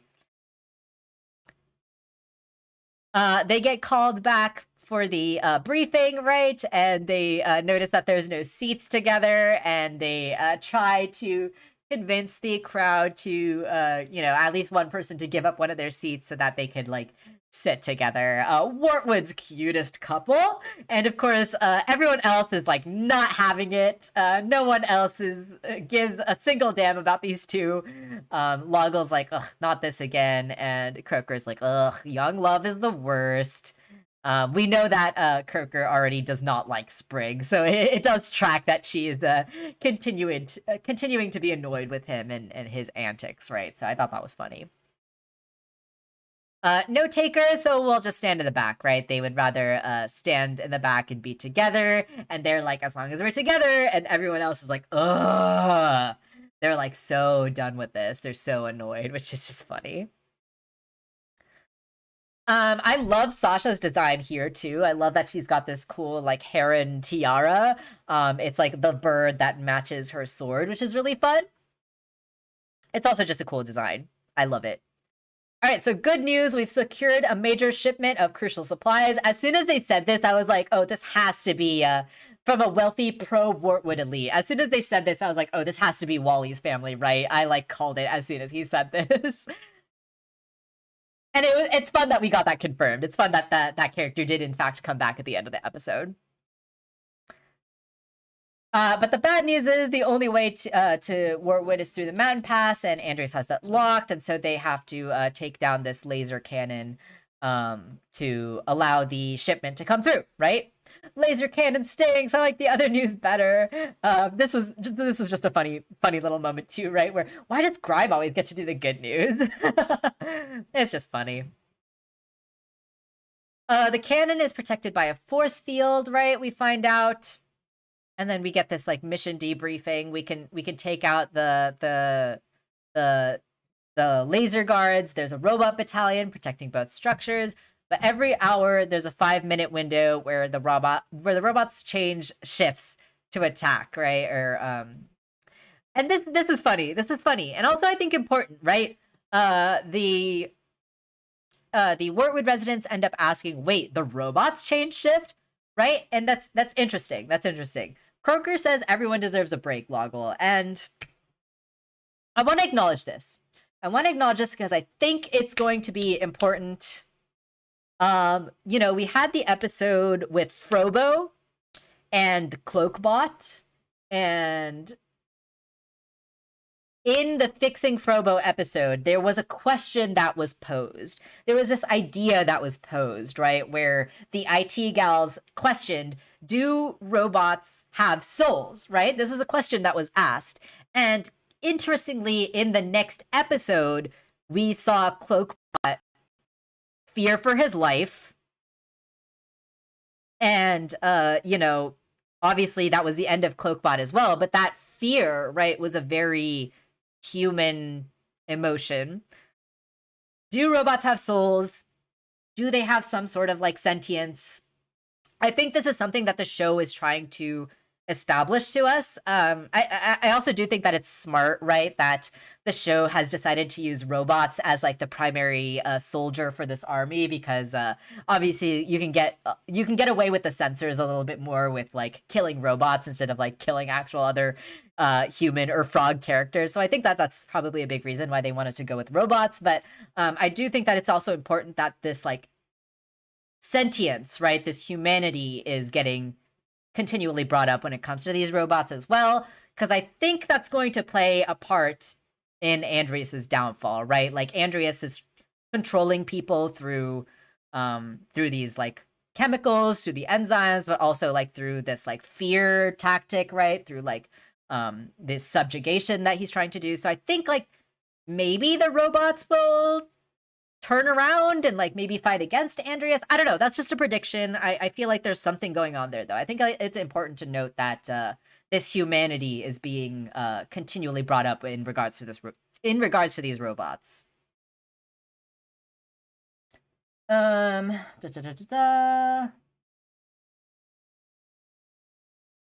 think the robots are probably getting charged, but I guess they just unionized. Yeah, exactly, Robin. There's a robot union somewhere there. Amphibia's Blade Runner confirmed. Yeah, totally, Tom. Totally. Absolutely, 100%. Yeah, and there is also this darkness as well, right? Right, Arblast, of destroying the robots. And there's like this sick twistedness that Andreas has when it comes to like being so callous when it comes to these robots, right? Like he's really like uncaring and unfeeling when he threatens Cloakbot in the previous episode. So yeah, I feel like there's something there. There's definitely something there. All right, so Sasha explains the plan, right? There's going to be 5 minutes for us to take out this thing, and she picks upon Sprig and Ivy and Fern and Stumpy, right? Of course she wants the two of us, Sprig says, right? We're perfectly in sync, right? All this nonsense. So, and then we get this fun gag here, right? Where Anna's like, we don't have anything to do. What do you guys want to do? Well, he's like, can we have a party? And then Anne and Grime just like briefly look at each other and they're like, I don't see why not. And then they just have this Andreas pinata that just falls from the ceiling. This was just hilarious. This was just really funny. It was so random, but it got a good laugh out of me.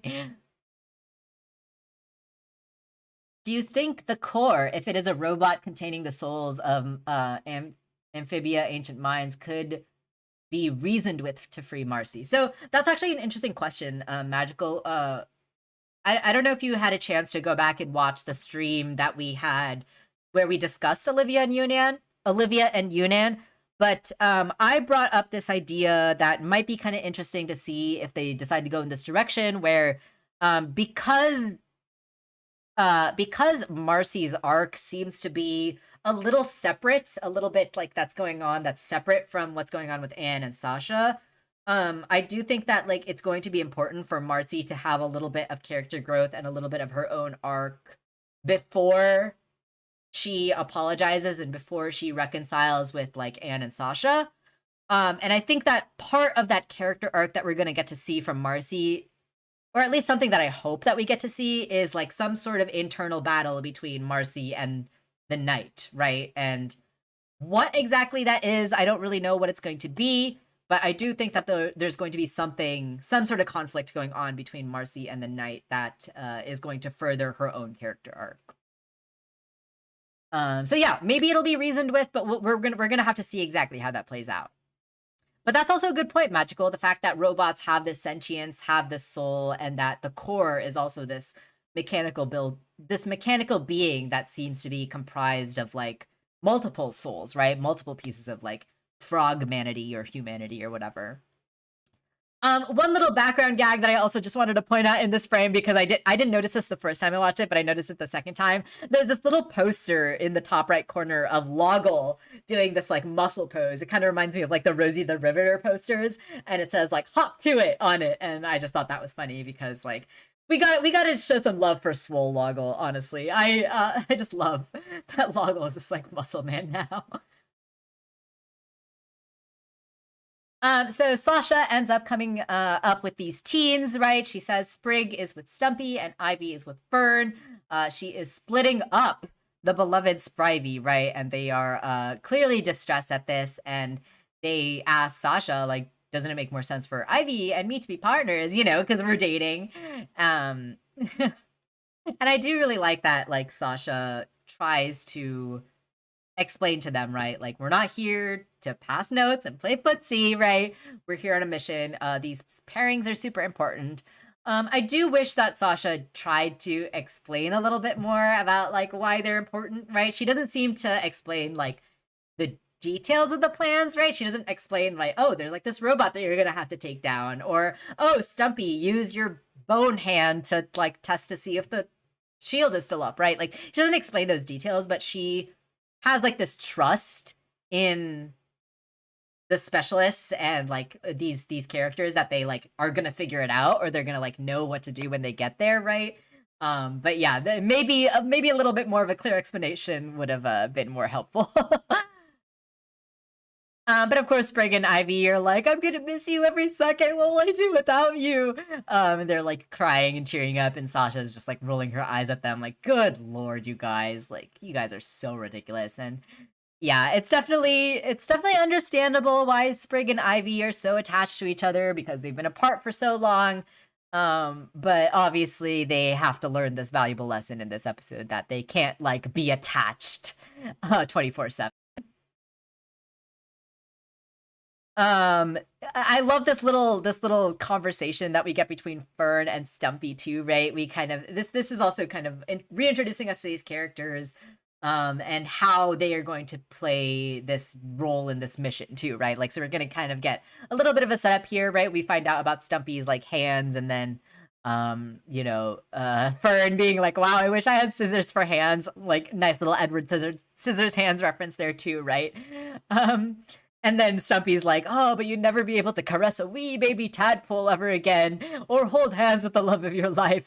And this got a good chuckle out of me, where Fern is just like, seems worth it to me, and she's like imagining having these scissor hands, and I just thought that was funny. Sasha's more rigid. Sasha sounds like she had to deal with some annoying lovey-dovey middle schoolers. Absolutely, absolutely, right? It kind of reminds me of Gabby and talking about the disgusting love rhombus. Probably had to focus on the time limit. Yeah, that's a good point too, Magical. There was definitely a time limit. And so Sprig and Ivy try to come up with this like secret plan, right? They're like, there's got to be a way as long as Sasha doesn't find out, right? So they try to conspire a way to stay together throughout the mission. All right, there's our target, Sasha says, and our supplier is just on the other side of that path. I'll keep watch up here and signal him when the cannon is down. I love this little bit that we got from Sasha too, right? Where she does her little cheerleading maneuvers with the flags, and she's like, sorry, my cheerleading muscle memory. I just thought that was funny, and it was a real Buffy moment from Sasha. I know that I have to bring up Buffy the Vampire Slayer at every stream, I guess, at this point, but this was a real Buffy moment from Sasha, in my opinion.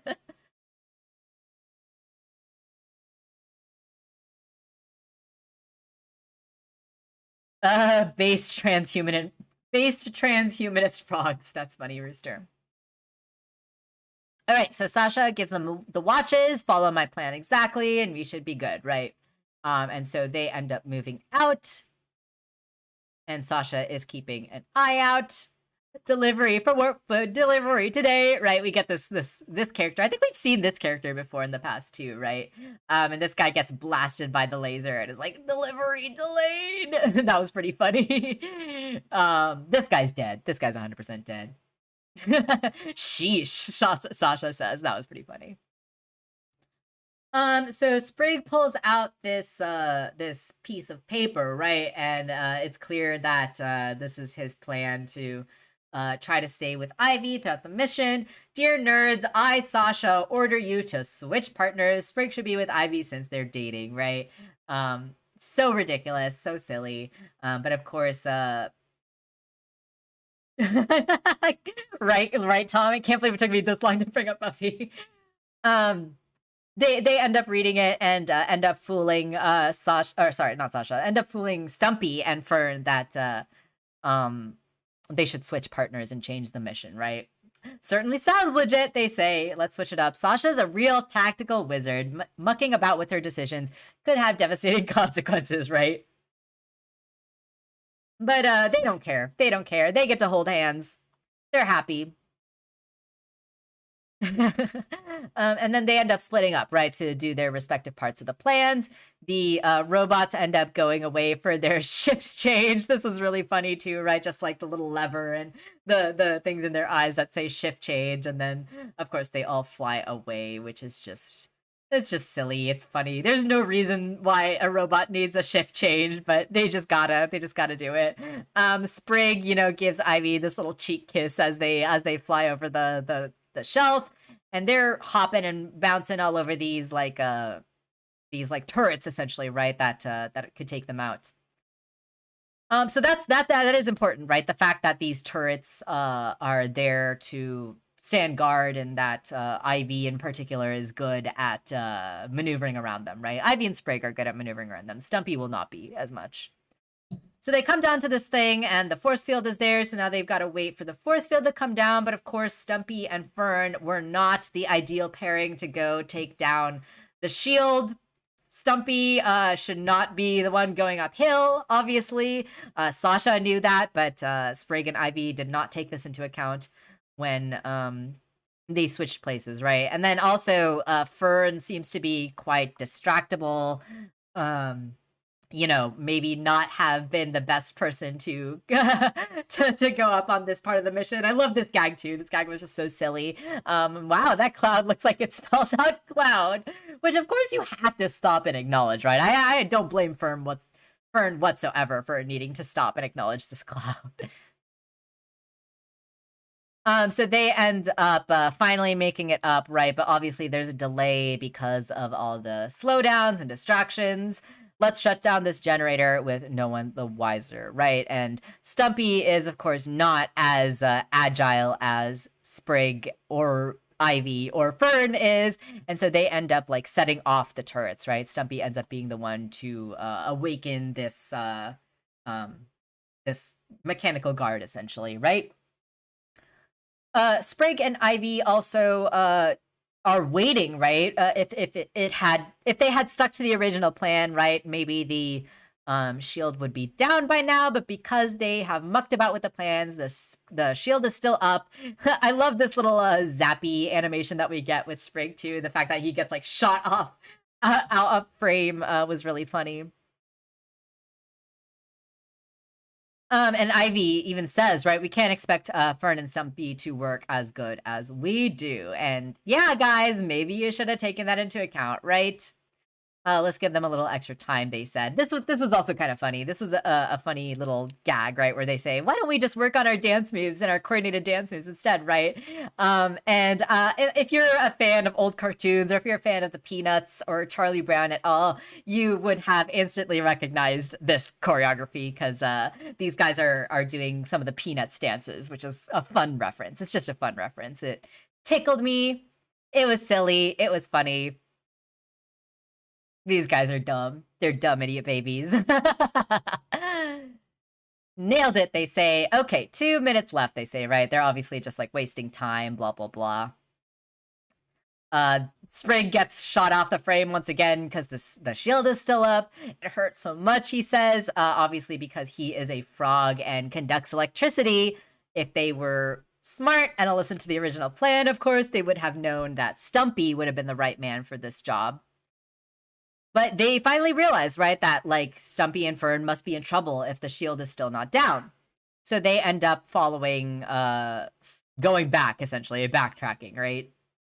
And they find Stumpy and Fern. They're taken out down on the ground.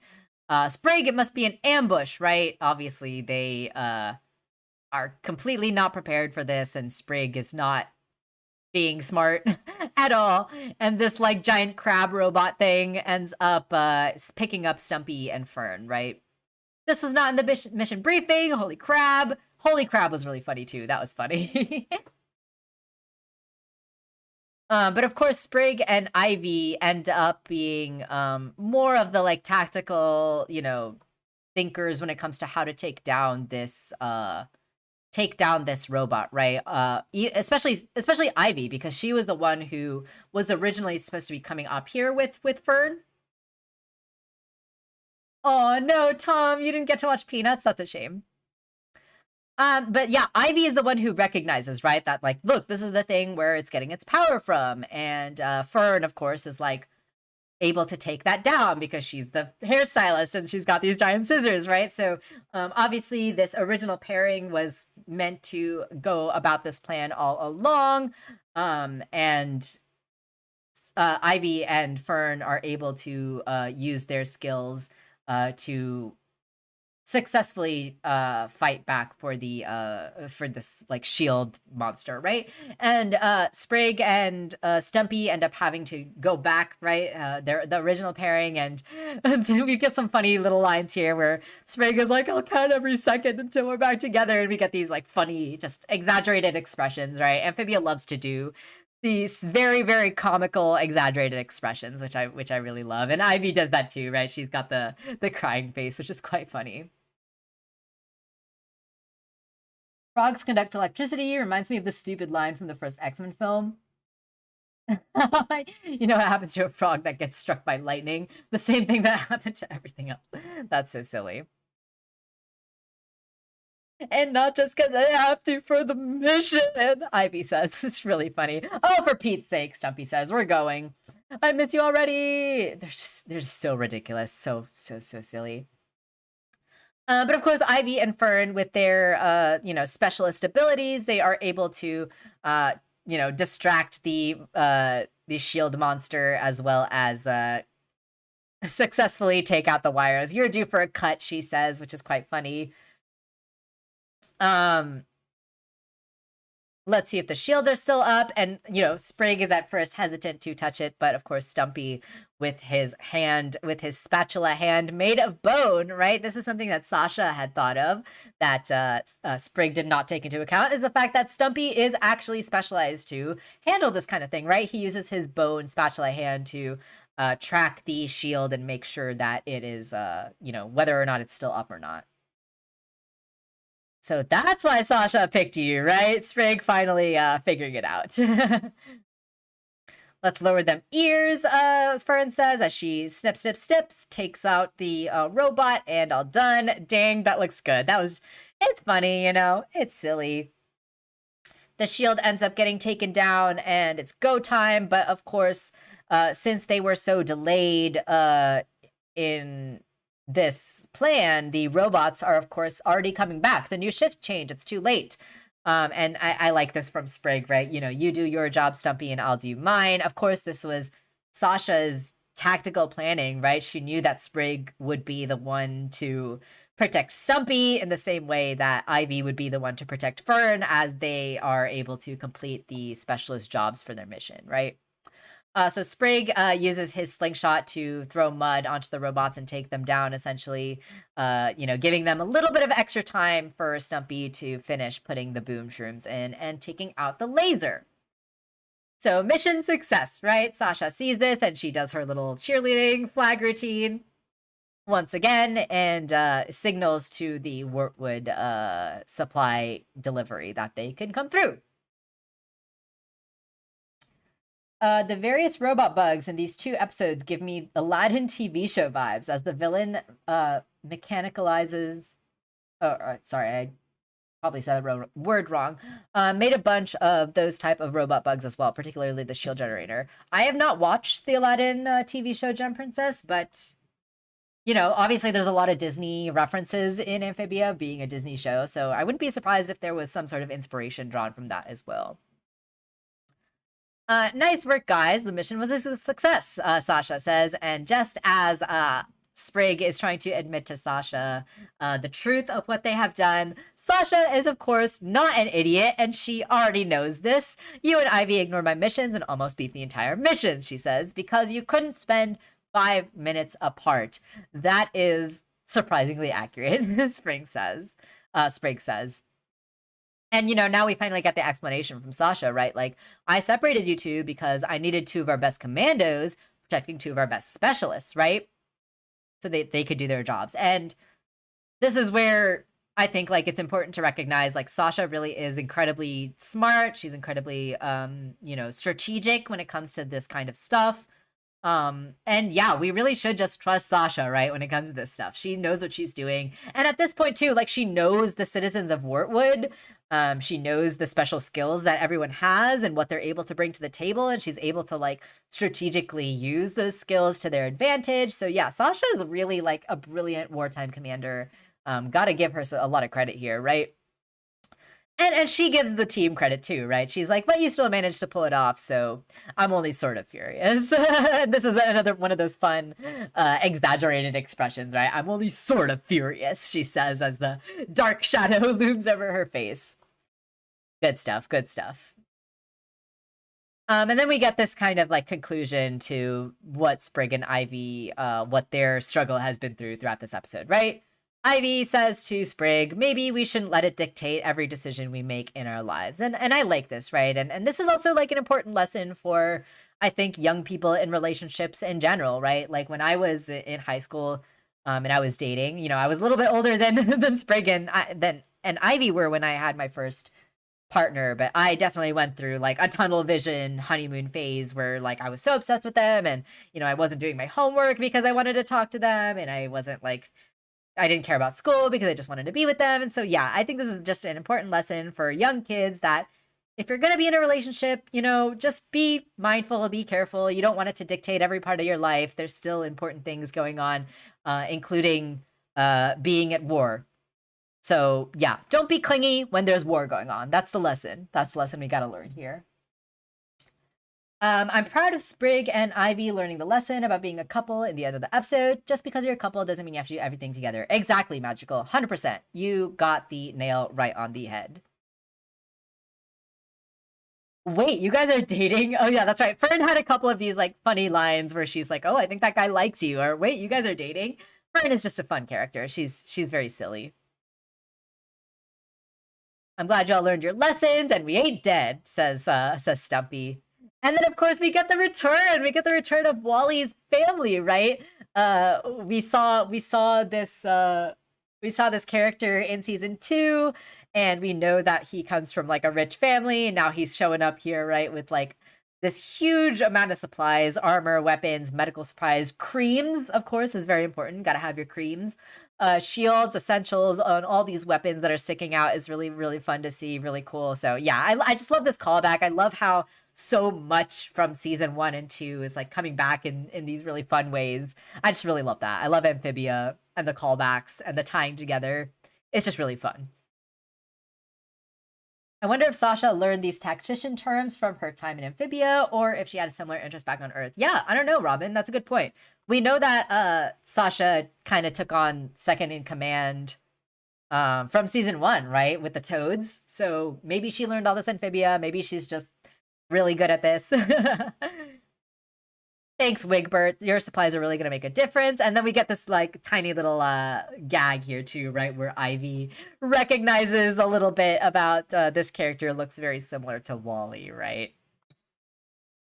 Just a fun little gag that we end on. A little callback, right? Little callback. So yeah, who knows if Wally's going to get out into the rest of Wyrtwood, but I love seeing this character again. I loved seeing it come back in this way too, right?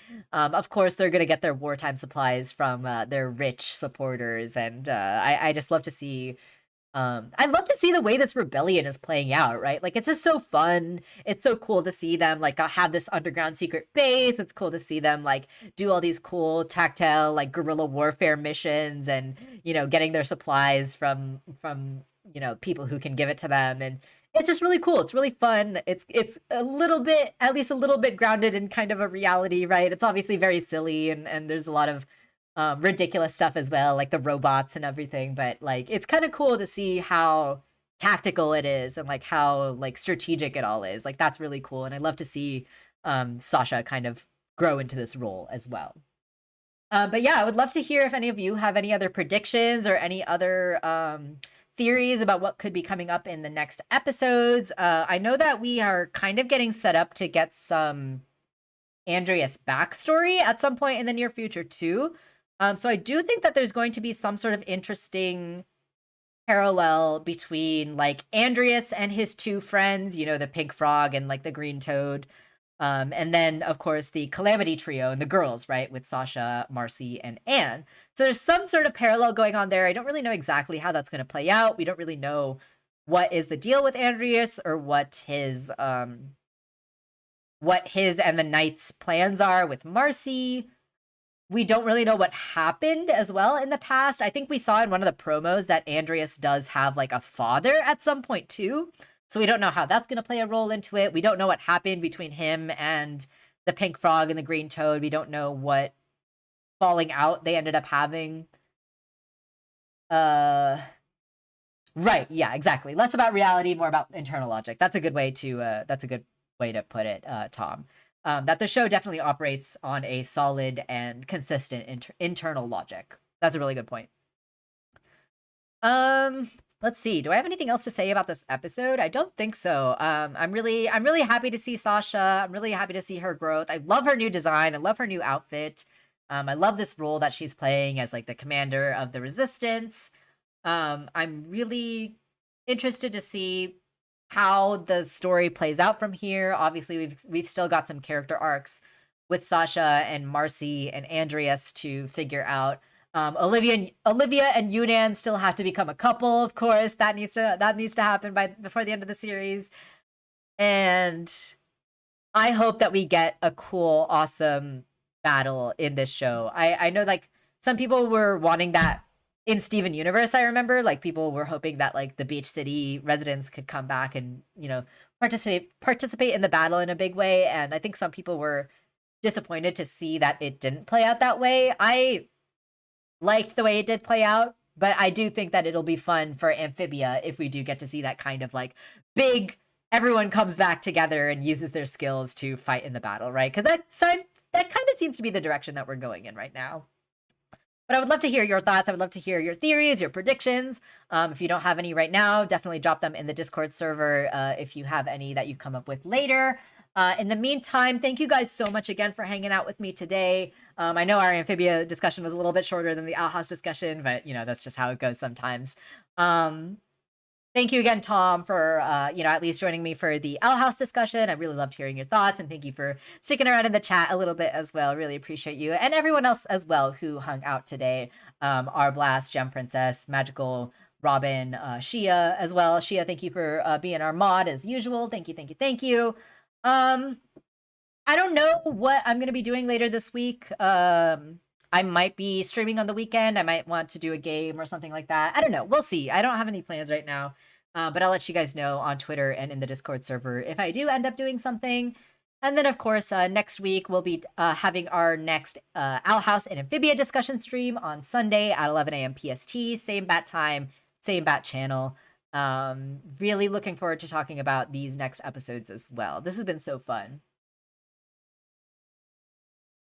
I know it's a silly frog show, but do you think Sasha might still be connected to the gems in a small way? So I don't think Sasha is currently connected to the gem, because the way that we saw the gems get drained out of the when the calamity gems got drained, or no, sorry, when the girls got drained, when the calamity energy and the girls got drained and put back into the gems, the scenes with Marcy and Sasha, the gems got fully recharged, whereas with Anne, she had a little bit left over, right? Like she had to interrupt the charging partway through, and so that's why Anne was still connected. So I don't know if there's going to be a way that Marcy and Sasha could maybe like reconnect their connection to the calamity box, and maybe we'll see their calamity forms in the future. But I think like as of now, where we are right now, there's no connection, and Sasha probably isn't able to use her calamity powers because they got drained out of them, right? So, but it'll be interesting. It'll be interesting to see if it does come back, to see if they could like reconnect in some way, right? We'll have to wait and see if that's how it plays out. But yeah, thank you guys again for hanging out with me today. Thank you, Shia, for dropping those links. Be sure to drop your theories in the Discord server if you have them throughout the week. I would love to hear them. We'll talk about them next week at our next discussion stream as well. Hopefully I see you guys there. Thank you again for hanging out with me today. I always really appreciate it. This is always so fun, and I love getting all my thoughts and theories out and having people actually be interested in listening to them, and also hearing all of your guys' thoughts and theories too. This has been a lot of fun. So yeah, hopefully I see you guys next week. Stay safe and take care, everyone. Stay hydrated, take care of each other, wear a mask if you're going out, get vaccinated if you're able to. My usual spiel. Take care of yourselves and each other, and have a great rest of your weekend, everyone, and a great rest of your week. Take care. Bye.